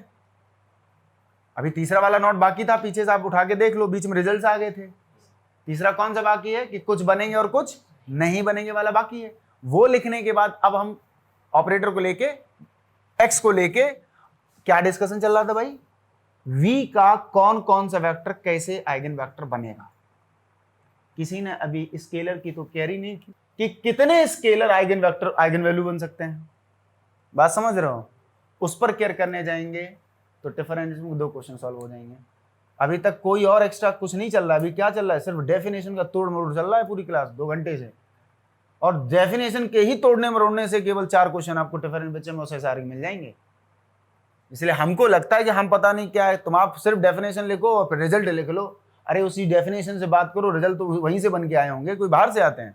ऑरिजिन ये है, सोर्स ये है, डेफिनेशन ये है, इसी को तो तोड़ोगे यार, तभी तो बनेंगे। तो तोड़ते जाओ जितना तोड़ना है। अब सवाल किस पर आएगा? यार एक बात बताओ, क्या ऐसा नहीं हो सकता है कि एक एक्स हो और एक एक्स के करस्पॉन्डिंग λ1 भी आ जाए और एक एक्स के करस्पॉन्डिंग λ2 आ जाए? सवाल नहीं आया दिमाग में? आया तो अभी ये भी है कि एक एक्स और वाई मिला था, सेम लैम्डा के करस्पॉन्डिंग आइगन वेक्टर थे। a,0 यानी 2,0 2 के करस्पॉन्डिंग था, 3,0 भी तो 2 ही के करस्पॉन्डिंग था। तो मान लो 1,0 भी किसके करस्पॉन्डिंग था? 2 के करस्पॉन्डिंग था। और 2,0 नाम का अगर वेक्टर है वो भी किसके करस्पॉन्डिंग था? 2 ही के करस्पॉन्डिंग था। तो 2 distinct eigen vector can correspond to single eigen value के करस्पॉन्ड हो सकते हैं। लेकिन क्या एक eigen vector x 2 eigen value के करस्पॉन्ड हो सकता है? ये मना कर देंगे, नहीं तो फंक्शन की बेसिक डेफिनेशन पूरी नहीं होगी, क्योंकि इमेज उसकी एक तरफ से यूनिक आनी चाहिए। और अगर x की इमेज पर आपने λ1 x भेज दिया तो अब उसी t के अंदर x की इमेज को λ2 x कैसे भेज सकते हो जब दोनों डिफरेंट है? तो इसकी इमेज कहीं चलेगी इसके अंदर, तो एक ही x 2 इमेज थोड़ी दे देगा। तो यहां से एक आंसर निकल आएगा, no eigen vector can correspond to 2 distinct eigen value, but 2 distinct eigen vector can correspond to single eigen value. ये सिर्फ किससे आ रहा है भाई? आपको लग रहा है पेज भर रहे हैं, पेज भर रहे हैं, पेज भर रहे हैं। एक बार डेफिनेशन से बात करो, फंक्शन की मीनिंगफुल डिस्कशन को याद रखो, तो ये सारे पॉइंट हैं तो वहीं से यार। और हमको लगता है कि हम पता नहीं 5 पेज भर के आ गए, आज ये तैयार कैसे होंगे यार? जी भर के केवल तुम उससे ही बात करो, डेफिनेशन से 5 पेज पलट के देखो मत, अपने आप सारे रिजल्ट तैयार हो जाएंगे। बात समझ गए? अभी दिमाग में आया कि हम ये भी बात कर सकते हैं उससे। बात समझ रहे हैं? तो पहले ये वाला नोट लिख लो, फिर ये लिखो। जाना कहीं और था, धीरे धीरे पहुंच कहीं और रहे हैं। बात समझ रहे हैं? और जहां भी पहुंच रहे हैं इतने से ही तुम्हें हम CSR के और टिफर एनरिचिंग 4 क्वेश्चन दिखा देंगे। There is LO on V such that some vectors are eigenvector and some are not under T. Some vectors of V such that some vectors of V are eigenvector and some are not. For example, ये रहा, पूरा लिख दिया कौन कौन बन रहे हैं, कौन कौन नहीं बन रहे हैं, सबको मना ही कर दी। तो ये पूरा यहां से यहां तक एक बार लिखिए जल्दी से, नॉट लिख लो पहले। No vector can correspond to 2 distinct eigen values. अगर ऐसा हो गया तो फंक्शन का फंडामेंटल डेफिनेशन खो जाएगा, है ना? तो ये पॉइंट छोटा सा है, इसको ध्यान रखना, आ गया दिमाग में। अच्छा, अब क्या आई? बार बार आप बातें कर रहे हो कि x लैम्डा के करस्पॉन्डिंग, y बीटा के करस्पॉन्डिंग, सम क्या आएगा? यार x और y को सेम आइगन वैल्यू के करस्पॉन्डिंग मान लो एक बार, तब उनका x प्लस वाई निकाल के देखो, तो इनका x प्लस वाई फिर लैम्डा कॉमन ही आ जाएगा। वो जब सेम होंगे दोनों तो वो x प्लस वाई बन जाएगा। इसीलिए अब हम क्या करेंगे, हम 2xy लेंगे सेम आइगन वैल्यू के करस्पॉन्डिंग वाले आइगन वेक्टर, और उन दोनों xy से स्केलर 0 लेके 0 वेक्टर भी बना सकते हो। तो हम कह सकते हैं उस xy से उसका 0 लीनियर कॉम्बिनेशन हुआ, और एक xy को और स्केलर को यूज करके आप नॉन जीरो भी लीनियर कॉम्बिनेशन बना सकते हो। तो हम लिखेंगे नॉन जीरो लीनियर कॉम्बिनेशन के बारे में, क्योंकि नॉन जीरो लीनियर कॉम्बिनेशन एक थर्ड वेक्टर आ जाएगा जो कि नॉन जीरो होगा। उसको आइगन वेक्टर बनाने के लिए मुझे नॉन जीरो बोलना पड़ेगा, इसलिए non zero linear combination term use करेंगे। तो x और y करस्पॉन्डिंग टू लैम्डा ले लिए, तो उनका alpha dot x plus beta dot y जो भी बना होगा नॉन जीरो लीनियर कॉम्बिनेशन, वो भी उसी लैम्डा के करस्पॉन्डिंग क्या बना होगा? आइगन वेक्टर बना। क्लियर है? तो ये रिजल्ट है, इसको लिखिए कि if x and y are 2 eigen vectors, यार रुको अभी, x1 x2 capital x1 capital x2 dot dot capital xr are eigen vectors corresponding to eigen value lambda. अगर मान लो r वेक्टर हैं, एक ही आइगन वैल्यू करस्पॉन्डिंग मिल गए। अब ये रिजल्ट क्यों लिख पा रहे हैं? क्योंकि मेरी समझ में आ गया कि एक ही आइगन वैल्यू के करस्पॉन्डिंग अभी कितने दिख गए तुम्हें? अनकाउंटेबल दिख गए। हम तो आर ही ले रहे हैं, इसलिए ये भी नहीं कहना है कि कैसे आएंगे, ये ऐसे आएंगे, है ना? कितना पैटर्न से जा रहे हैं हम लोग। तो लिख सकते हैं x1 x2 up to xr are eigen vector corresponding to eigen value lambda, then every non-zero linear combination of these vectors, then every non-zero linear combination, underline, double click on the non-zero, then every non-zero linear combination किसका of these vectors is again an eigenvector corresponding to eigenvalue lambda. समझ आया कुछ? corresponding to eigenvalue lambda. इसका मतलब हो गया कि let alpha 1 x1 plus alpha 2 x2 plus dot dot dot plus alpha xr जो है वो हमारा नॉन जीरो है। ये आर्बिट्ररी लिनियर कॉम्बिनेशन बन गया। तब आप शो कर रहे हैं कि t of alpha 1 x1 plus alpha 2 x2 plus dot dot plus alpha r xr is equal to जो भी आएगा वो कितना बन के आएगा, alpha 1 t of x1 plus alpha 2 t of x2 plus dot dot dot dot plus alpha r t of xr आएगा। और tx1 कहाँ जा रहा है, alpha 1 into lambda 1 x lambda के कॉरस्पॉन्डिंग लिया ना, तो लेमडा x1 जाएगा प्लस अल्फा 2 क्या लिख दें यहाँ करण, लेमडा टाइम्स ऑफ x2 आएगा प्लस डॉट डॉट यहाँ alpha r lambda times of, सभी में से लेमडा कॉमन ले सकते हैं ना, we have alpha 1 x1 plus alpha 2 x2 plus dot dot dot dot plus alpha r xr। ये नॉन जीरो वेक्टर था अंदर, आप ही ने कहा ना ये नॉन जीरो है। और नॉन जीरो की इमेज जो है वो कहाँ जा रही है, अगर देखा जाए तो आपको दिख रहा होगा t of alpha 1 x1 plus dot dot dot plus alpha r xr की तो इमेज यहाँ जा रही है लेमडा टाइम्स, तो नॉन जीरो की इमेज लेमडा टाइम्स जा रही है। इसका मतलब सीधा हो गया कि हमारा alpha 1 x1 plus alpha 2 x2 plus dot dot dot plus alpha r xr जो भी था इज अगेन क्या बन गया, इज अगेन आइगन वेक्टर बन गया of t corresponding to lambda। बोलो हाँ या ना। तो अब एक बात बताओ तसल्ली से, अब इन R में से कितने एल आई हैं, कितने एल डी हैं कास्टिंग आउट एल्गोरिथम? नहीं, मान लो हमने क्या किया तुमसे अभी भी क्या बताया कि सवाल ये था जैसे t फ्रॉम r स्क्वायर से r स्क्वायर अभी लिया था तुमने, and t of x Y is equal to अभी भी आपने 2x, 3y बनाया है ना। तो हमने कहा कि जो W1 है वो set of all eigenvectors corresponding to two collect करो, टू आइगन वैल्यू के कोरस्पॉन्डिंग जितने आइगन वेक्टर हैं सबको कलेक्ट करो। तो अभी मैंने यहां मिटाया है, शायद अभी भी पीछे से याद हो, आप a,0 टाइप का हर वेक्टर जो है जिसमें a is non zero from r से बिलोंग कर रहा था, बोलो हाँ या ना। अभी भी किया था ना। और W2 में क्या लिया था, set of all eigen vector corresponding to 3 के लिया था। तो वो क्या बना था, W2 0, b टाइप का बना था जिसमें b is non zero real number होना चाहिए था, यही था ना सेट W1 W2। हम आपसे सिर्फ ये कह रहे हैं कि इसकी डायमेंशन कितनी है। सबसे पहले तो क्लियर समझ लीजिए कि इसमें सिर्फ जीरो वेक्टर की कमी है, स्पेस बनने के लिए तो 0 0 चाहिए होगा ना। तब हमने क्या किया, एक और सिंबल बनाया नाउ, तसल्ली सुनते रहना बहुत, W lambda is equal to 2 एक सेट का नाम दिया, और हमने फिर W1 में अपना 0 0 और ऐड कर दिया। नाउ इट इज सब स्पेस बन गया ऑफ r स्क्वायर का, चेक कर सकते हैं मैनुअली जाके आप। और फिर हमने W lambda is equal to 3 नाम का सेट बनाया जिसमें मैंने W2 में एक 0 0 वेक्टर और एक्स्ट्रा ऐड कर दिया। अब ये भी सब स्पेस ऑफ r स्क्वायर उठा के देख लो। क्यों, आप यहां किसी भी दो नॉन जीरो वेक्टर को उठाओ, उनका लीनियर कॉम्बिनेशन अगर 0 आया तो वो 0 यहां नहीं होगा, तो हमने यूनियन डाल दिया। और अगर नॉन जीरो लीनियर कॉम्बिनेशन है तो वो अगेन यही कंडीशन होल्ड करेगा, उसी के करस्पॉन्डिंग आइगन वेक्टर बनेगा, तो वो इसी में फिर आएगा। आप क्या कर रहे हो, अगर देखा जाए तो 2 आइगन वैल्यू के करस्पॉन्डिंग सारे आइगन वेक्टर इकट्ठे कर रहे हो, और 0 आइगन वेक्टर कभी होता नहीं, इसलिए 0 है नहीं यहां पर। अब तसल्ली सोचो, अगर मैंने इस W से 2 2 टपल उठा लिए तो वो 2 2 टपल जो हैं वो 2 आइगन वैल्यू के करस्पॉन्डिंग 2 अलग अलग आइगन वेक्टर हैं, x और y, और उनका अगर मैं सम उनका कोई भी लीनियर कॉम्बिनेशन करूंगा तो उनके लीनियर कॉम्बिनेशन की केवल 2 ही पॉसिबिलिटी होंगी, या तो 0 लीनियर कॉम्बिनेशन बने या नॉन जीरो लीनियर कॉम्बिनेशन बने। अगर 0 लीनियर कॉम्बिनेशन बना तो वो इसमें है नहीं, तो मैंने यूनियन में डाल दिया आके। और अगर उसका वो नॉन जीरो लीनियर कॉम्बिनेशन है तो non zero linear combination again 2 के corresponding eigen value eigen vector बना होगा, तो वो ऑलरेडी इसमें होगा। तो बताओ केवल कमी किसकी आया है सब स्पेस बनने के लिए? हर एक किन्हीं भी वेक्टर्स को उठाइए, कितने भी फाइनाइट नंबर ऑफ वेक्टर को उठाइए, उनका कोई भी लीनियर कॉम्बिनेशन बनाइए, वो इसी के अंदर मिलेगा, और अगर नहीं मिलेगा तो वो मात्र जीरो होगा, तो जीरो की यूनियन कर दिया, सब स्पेस बन गए। दरअसल इन्हीं सब स्पेसेस को कहते हैं आइगन स्पेसेस।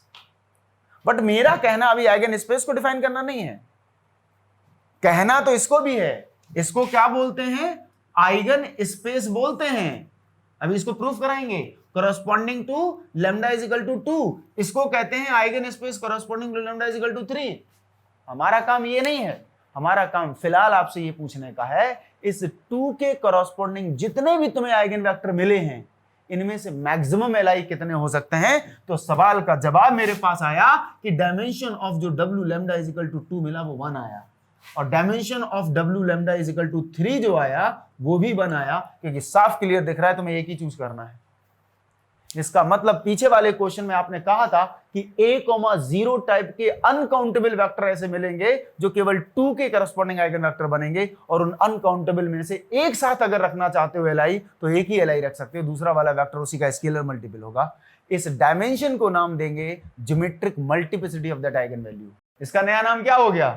बस नामकरण बढ़ रहे हैं, डिस्कशन तो पीछे से ही आ रहा है। सब स्पेस को पकड़ लिया मैंने, डेफिनेशन से किसको पकड़ा है मैंने? सब स्पेस को पकड़ा है ना, पीछे वाले चैप्टर को पकड़ा है आगे वाले को नहीं, पीछे वाले चैप्टर को पकड़ा है, आगे बनता चला जा रहा है। बात समझ रहे हैं? तो यहां जो ये चल रहा है ये समझाने के साथ साथ दिमाग में आ गया मेरे तो पीछे वाले क्वेश्चन से कि मुझे एक चीज पता चली कि अगर 1 2 3 एक्स वाई जेड तीनों वेक्टर अगर एक ही आइगन वैल्यू के कॉरस्पॉन्डिंग है तो इसका क्या मतलब है? तुम बताओ। तीनों आपस में एलआई हो सकते थे, और तीनों अगर एलआई हैं तो तीनों अलग अलग एक्सिस पर बैठे होंगे, बोलो हाँ। और जब इनको इमेज किया गया होगा तो वो इन्हीं एक्सिस पर कहीं आगे पीछे क्या हो गए? मैप हो गए होंगे, क्योंकि वो आइगन वेक्टर है। और हो सकता है ये आपस में एलआई एलडी हो, लेकिन हम पॉसिबिलिटी मान के चलते हैं कि मैक्सिमम तीनों एलआई हैं ये।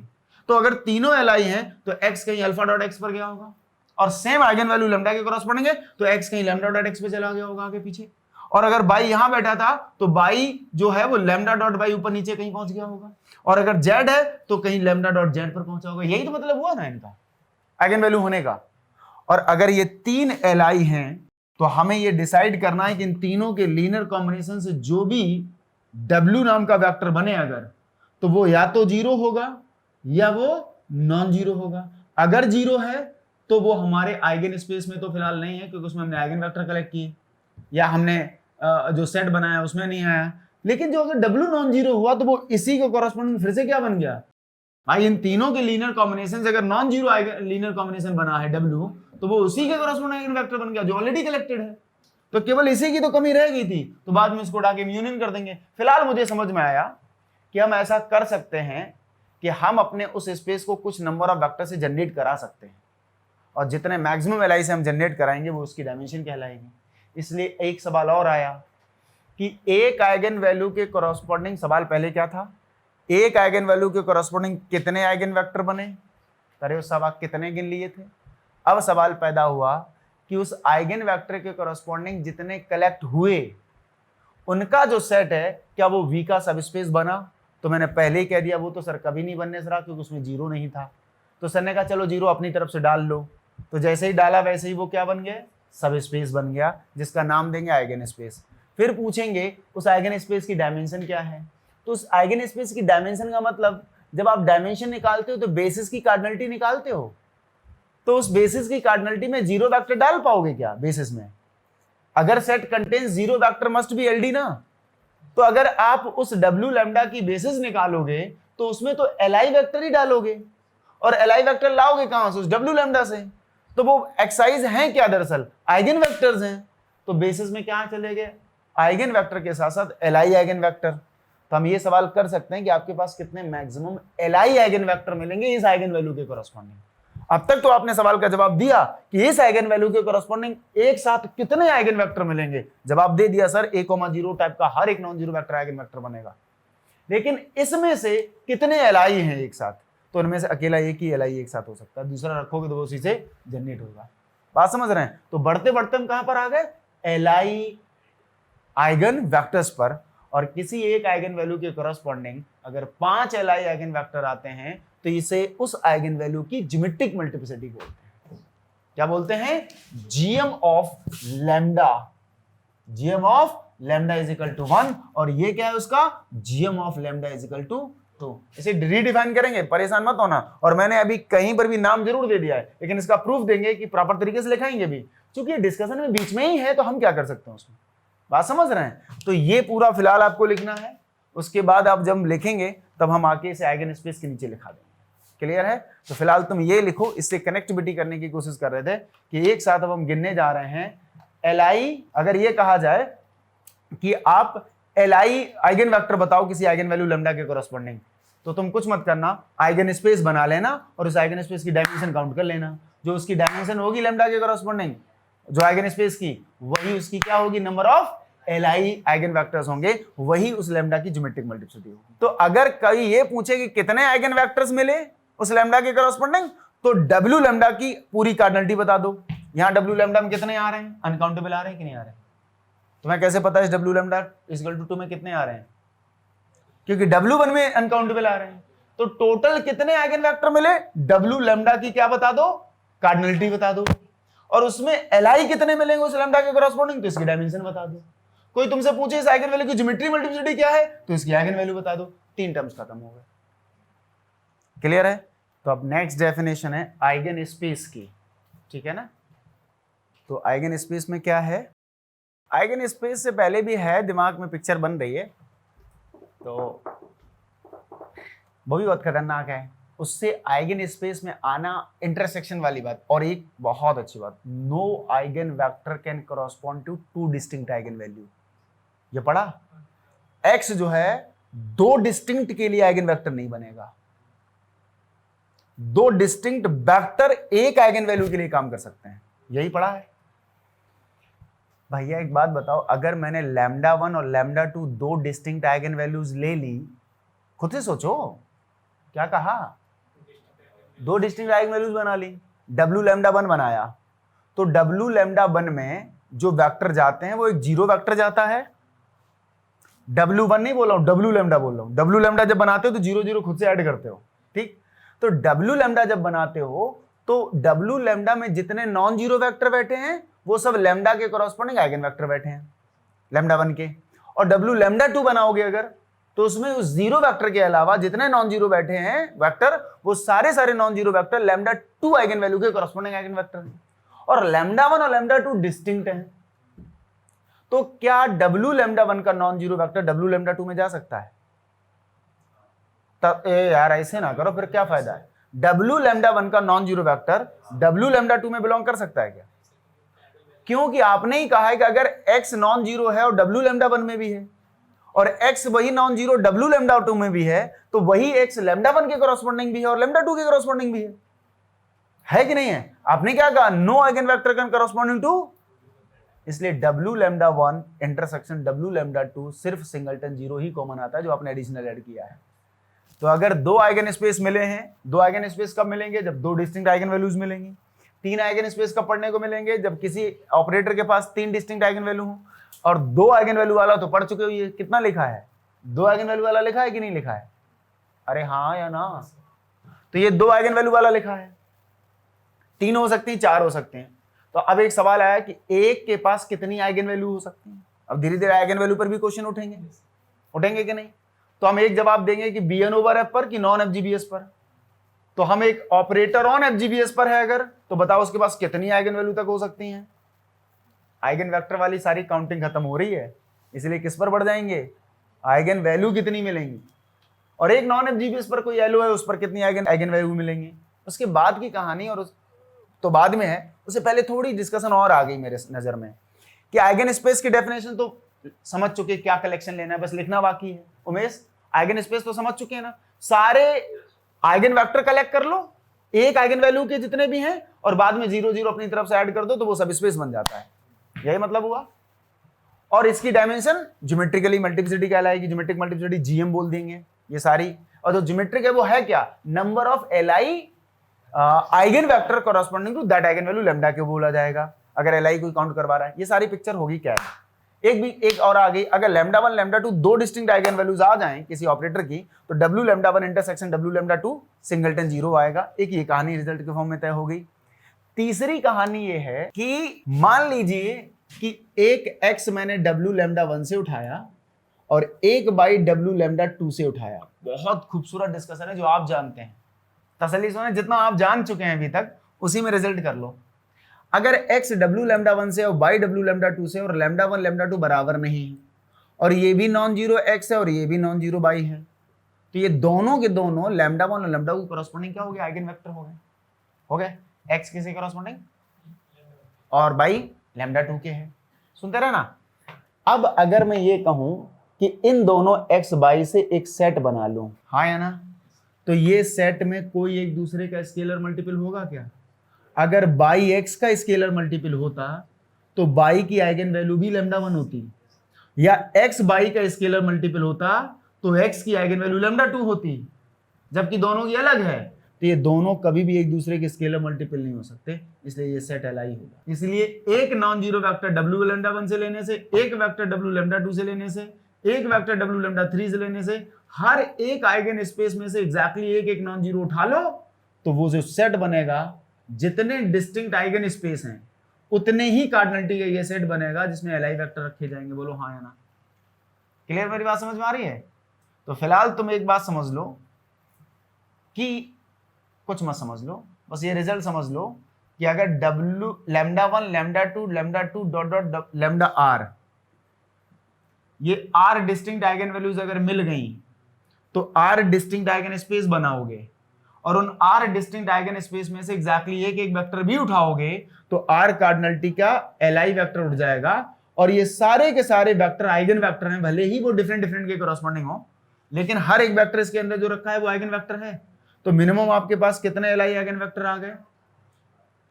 तो अगर कोई तुमसे ये पूछे सवाल, बहुत कहते हैं ना कि अगर आप घर पे नोट्स बैठ के बनाएं इन बातों का जो मैं बोल रहा हूं तो कॉपी का भी भर जाए, नहीं तसल्ली सोचो, लिखाएंगे तो थोड़ा ही।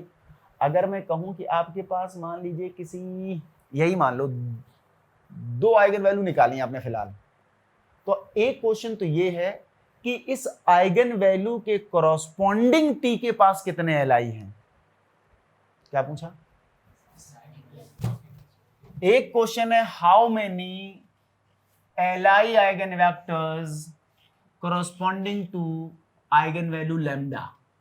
अगर इस सवाल का जवाब देना है तो इस डब्ल्यू लैम्डा के कॉरस्पॉन्डिंग बनने वाले डब्ल्यू लैम्डा की डायमेंशन बता दो। हाँ या ना? नहीं समझे? L I eigen vector corresponding to that eigenvalue निकलता है, यानी जीएम निकाल के दे दो। और दूसरा सवाल ये नहीं होगा कि how many L I eigen vector of T बताओ कितने हैं। ये तो टी मतलब आइगन वैल्यू नहीं दे रहा है, यानी सारी आइगन वैल्यू से निकाल कर जो तुम्हारे पास मिले होंगे वो कितने एल आई हैं। तो उसका जवाब देने के लिए आंसर कुछ हद तक मिल गया कि उससे पहले क्या पूछेंगे टी से? टी से कोई पूछेगा कि तेरे पास एल आई आइगन वेक्टर कितने हैं, तो टी पहले खुद से पूछेगा मेरे पास distinct L I eigen value हैं कितनी। क्या कहा? डिस्टिंक्ट आइगन वैल्यूज हैं कितनी? वो कहेगा मेरे पास 6 डिस्टिंक्ट आइगन वैल्यूज हैं। तो सब में से एक एक कहेगा, एक एक उठ के आ जाओ। सुनते रहे ना, क्या कहेगा? एक एक उठ के आ जाओ। तो कहेगा मेरे पास minimum 6 L I eigen vector तो हैं ही, और भी हो सकते हैं, एक क्या पता है एक के पास 2-2 हों। बात समझ रहे हैं? तो वो कहेगा मेरे पास मिनिमम 6 एल आई हैं। तब तीसरा क्वेश्चन आएगा सीबीआई का, कहेगा पूरे एग्जैक्टली बताओ कितने हैं। तो वो कहेगा भैया कि summation of dimension of eigen space निकाल लो, डब्ल्यू लैम्डा 1 के पास जितने एल आई हैं, क्योंकि ये आपस में जनरेट नहीं कर रहे हैं और ये आपस में एल आई हैं, लेकिन दूसरे के साथ जब जाएंगे तो ये एक दूसरे के साथ भी एल आई रहते हैं। तो एक काम करो, डब्ल्यू लैम्डा 1 का बेसिस निकाल लो, डब्ल्यू लैम्डा 2 का बेसिस निकाल लो, उन सारी बेसिस के यूनियन से जो बनेगा वो मेरे पास टोटल नंबर ऑफ होंगे। बोलो हाँ या ना? इसीलिए अगर कभी भी किसी भी टी के पास मैक्सिमम एल आई गिनने हैं तो उसके पास सारे के सारे आइगन वैल्यू के कॉरस्पॉन्डिंग आइगन स्पेसेस की डायमेंशन पता कर लो। तो इसका आंसर होगा जीएम ऑफ लैम्डा। बोलो हाँ या ना?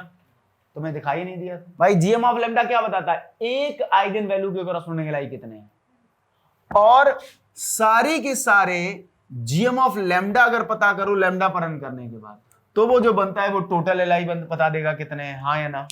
इसलिए डरने की जरूरत नहीं है, आप पहले उसकी सारी आइगन वैल्यू निकालो, सारी आइगन वैल्यू के कॉरस्पॉन्डिंग उसके आइगन स्पेसेस निकालो, और सारी आइगन स्पेसेस की डायमेंशन निकालो, मतलब सभी के जीएम निकालो, उन सबके जीएम का सम कर देना, एग्जैक्टली उतने एलआई मिलेंगे। क्योंकि यहां अगर 3 एलआई बैठे हैं, यहां 2, तो यहां के 3 यहां के 2 से जनरेट तो हो नहीं जाएंगे, क्योंकि यहां तो सब अलग अलग होता है। तो इन 3 के साथ इन 2 को रख देना, तो 5 हो गए। अब ये दो इन 3 के साथ तो जनरेट ही नहीं कर रहे हैं, और ये 3 आपस में भी नहीं कर रहे हैं, तो टोटल 5 एलआई हो गए। ऐसे हर एक आइगन स्पेस के पास जा जाकर उसकी बेसिस उठा लेना और उन सबका यूनियन कर देना, तो क्या मिला, basis of what, basis of V मिल गई।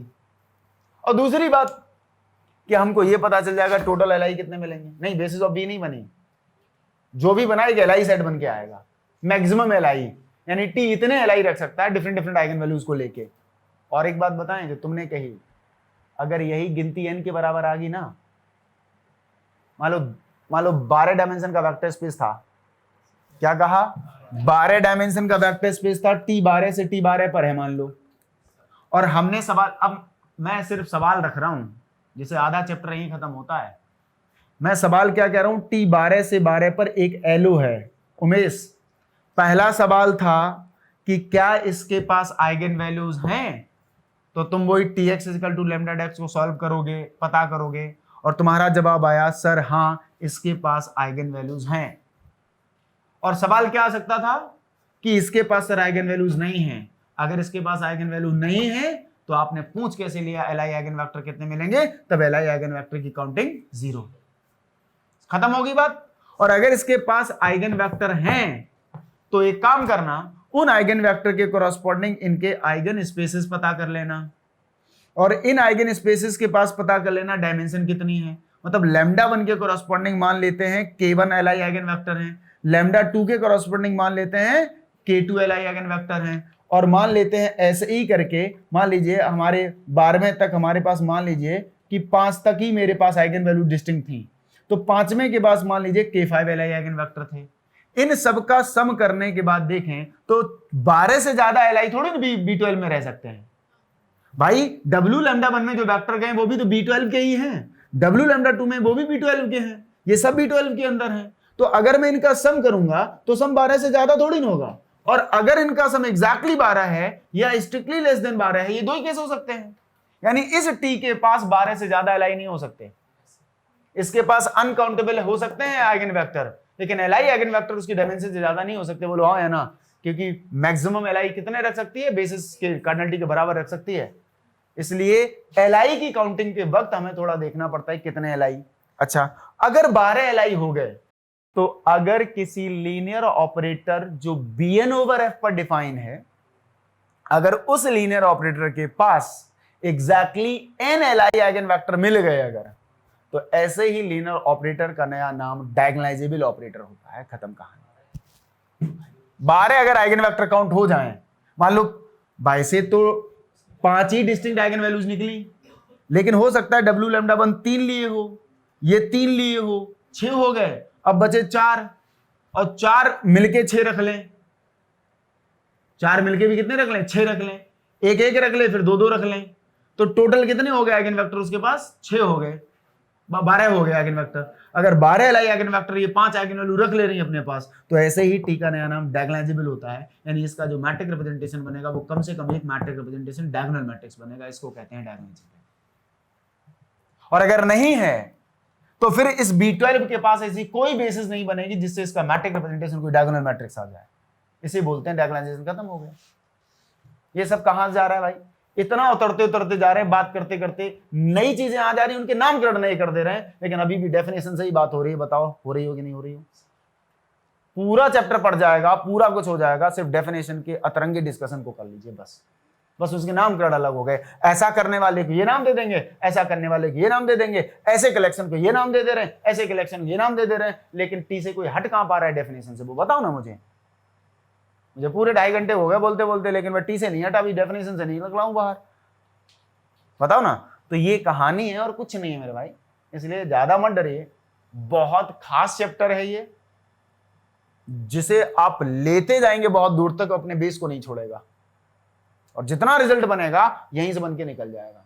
बस जैसी form that is a characterization of minimal और पता नहीं कहाँ कहाँ जाता है, लेकिन ये वाला चैप्टर नहीं है जो तब हुआ चला जाता है। जब eigen value eigen of matrix पे जाते हैं ना, तब कुछ नंबर ऑफ रिजल्ट्स को प्रूव करने की जरूरत पड़ती है। ऑपरेटर जब तक दिखता रहता है तब तक कुछ याद करने की जरूरत नहीं आती। बात समझ रहे हैं?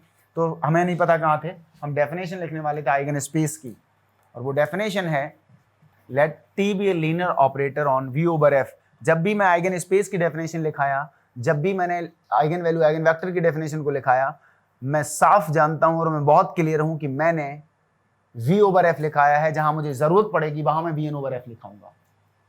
ये बात तुम भी ध्यान रखना, जल्दबाजी में कुछ मत ऐसा कर देना जहां vn ओवर एफ को जिक्र करें, ठीक है?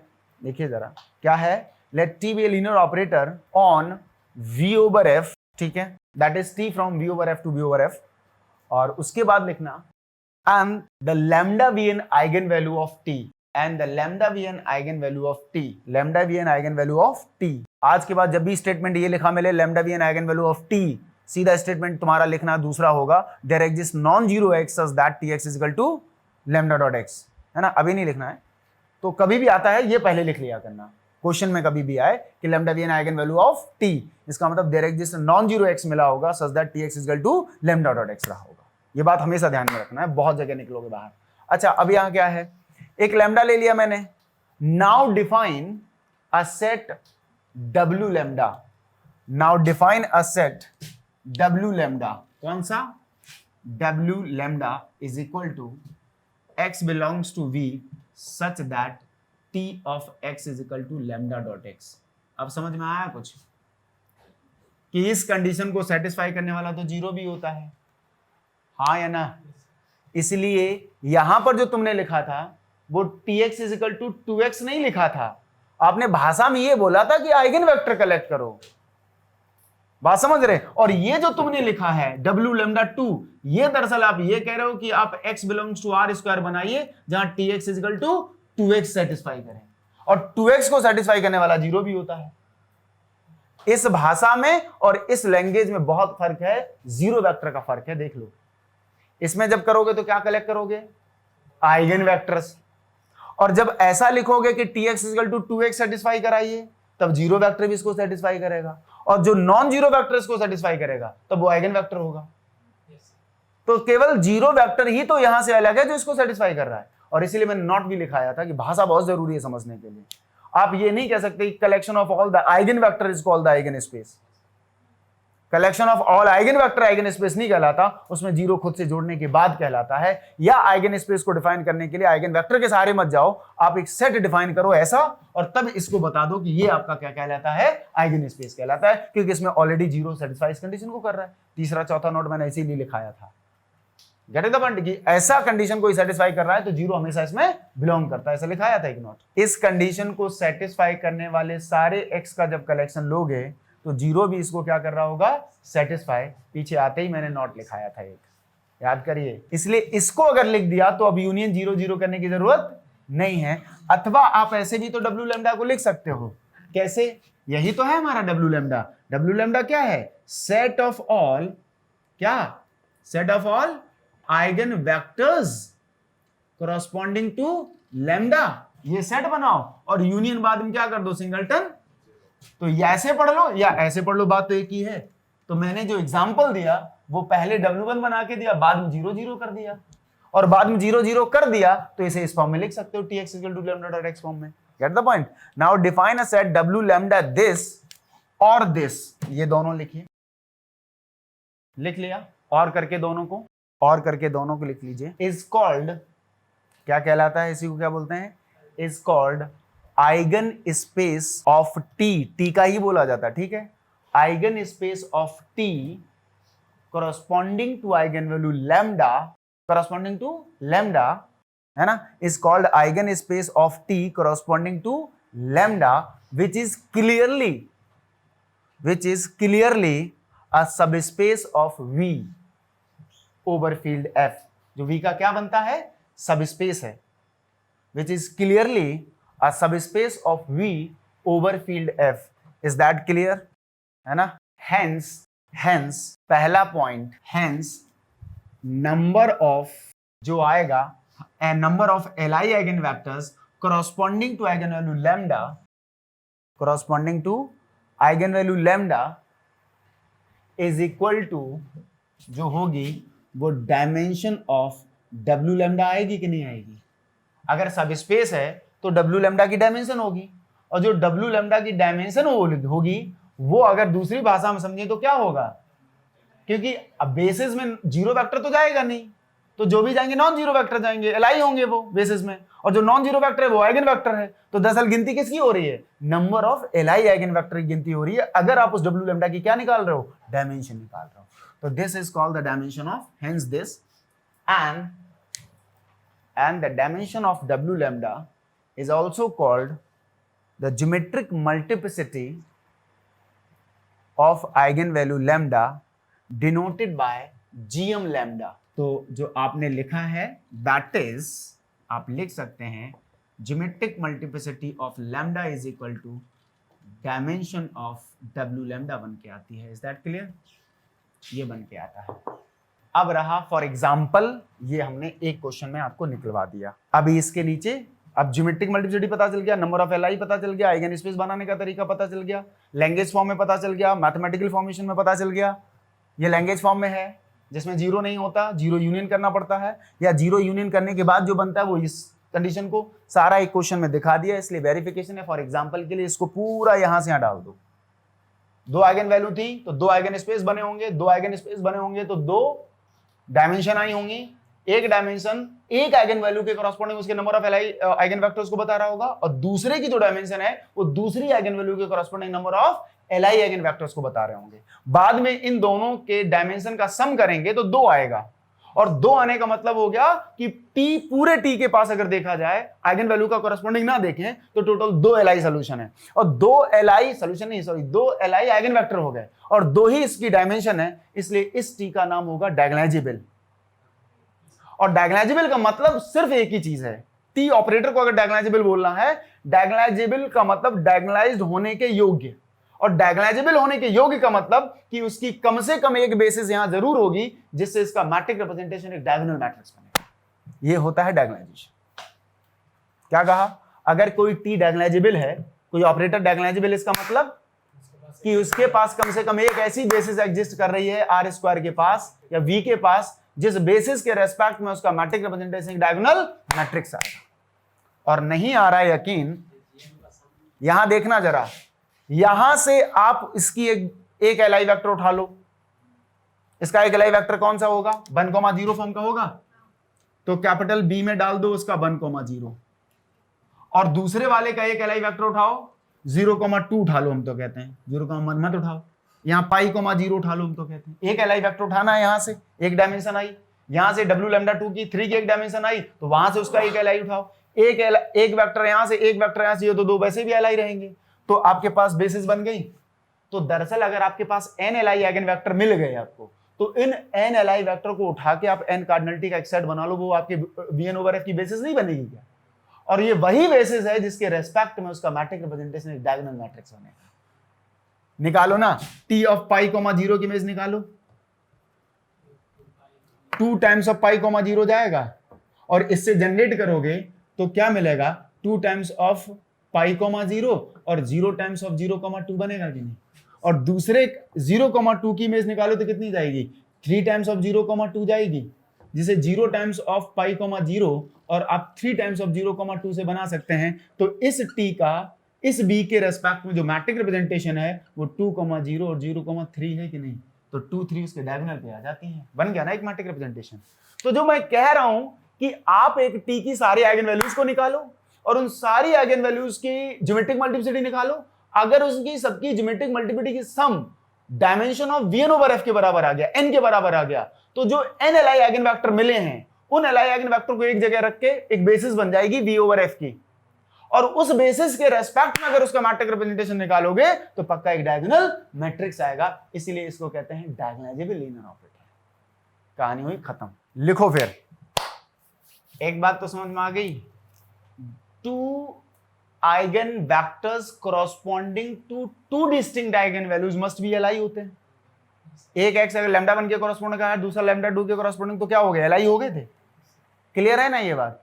तो जब एलआई हो गए तो कोई किसी में बिलोंग भी नहीं करेगा, अगर बिलोंग कर गया तो एक आइगन वेक्टर करंट करस्पॉन्डिंग 2 के करस्पॉन्डिंग हो जाए। ये दो बातें पढ़ाई तो पहले तो ये लिख लो रिजल्ट, नॉट क्या होता है, ये तो कतई एकदम रिजल्ट है।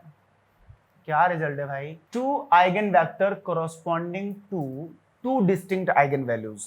Two eigenvectors correspond to two eigenvectors correspond to two distinct eigenvalues must be Li. पहले तो छोटी सी हाथ पकड़ा दी, उसके बाद अगर मैं दूसरा रिजल्ट लिखूं, पहला ये समझ गए कि नहीं समझ गए, है ना? दूसरा रिजल्ट और खतरनाक, क्या कि let lambda 1 comma lambda 2 and dot dot up to lambda R distinct eigen values हैं, आर डिस्टिंक्ट आइगन वैल्यूज हैं किसकी? ऑफ टी की मान लिया। तुम्हें बात समझ में आई? अच्छा सुनो, xi1 xi2 है ना, and dot dot dot dot xik है ना, जहां के में वेरी जो डिपेंड करेगा ऑन आई पर। ये मेरा है, मेरा इन सेंस मतलब मेरी लैंग्वेज में है। लैम्डा 1 के पास अपने खुद के एलआई वेक्टर्स भी तो होंगे। जीएम क्या देता है? जीएम उस पर्टिकुलर आइगन वैल्यू के एलआई कितने वो देता है। तो अगर मैं जीएम ऑफ लैम्डा 1 के मान लूं तो क्या हुआ? इसका मतलब कि ये के एलआई आइगन वेक्टर होंगे। तो मैं आई की जगह 1 पुट कर दूंगा तो x11 x12 x1k, फिर अगर मैं आई की जगह 2 पुट कर दूंगा तो क्या होगा?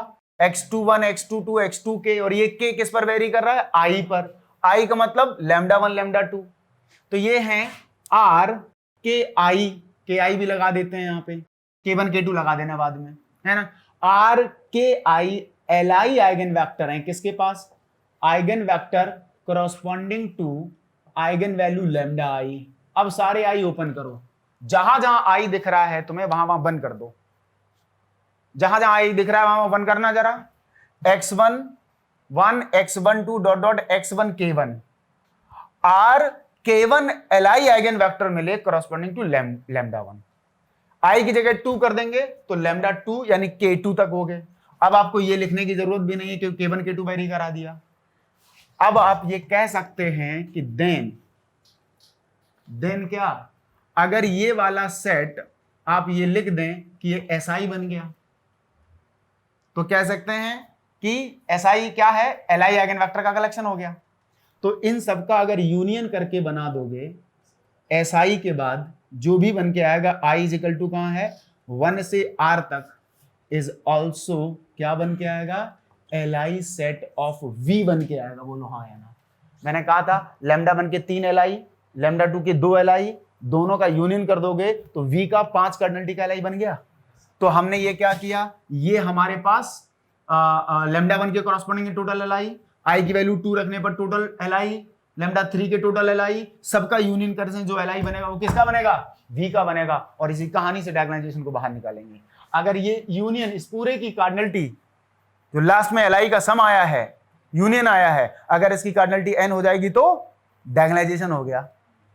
आहा या ना? एन एलआई मिल गई कि नहीं मिल गई एन डायमेंशनल पर, कहानी खत्म हो जाएगी वहीं पे। तो ये वाला रिजल्ट और डाल दो उसके नीचे, this something I is equal to 1 to this। और तीसरा रिजल्ट किसी तरीके से ये कि w lambda 1 intersection w lambda 2 जो आता है उसमें सिंगलटन 0 आता है for lambda 1 is not equal to lambda 2। खत्म। ये समझाया था, ये समझ आ गया था। कोई किसी में बिलोंग नहीं करेगा जीरो के अलावा, बिलोंग कर गया तो फिर एक ही वेक्टर 2 आइगन वैल्यू के करस्पॉन्डिंग बन जाएगा, जो कि संभव नहीं है।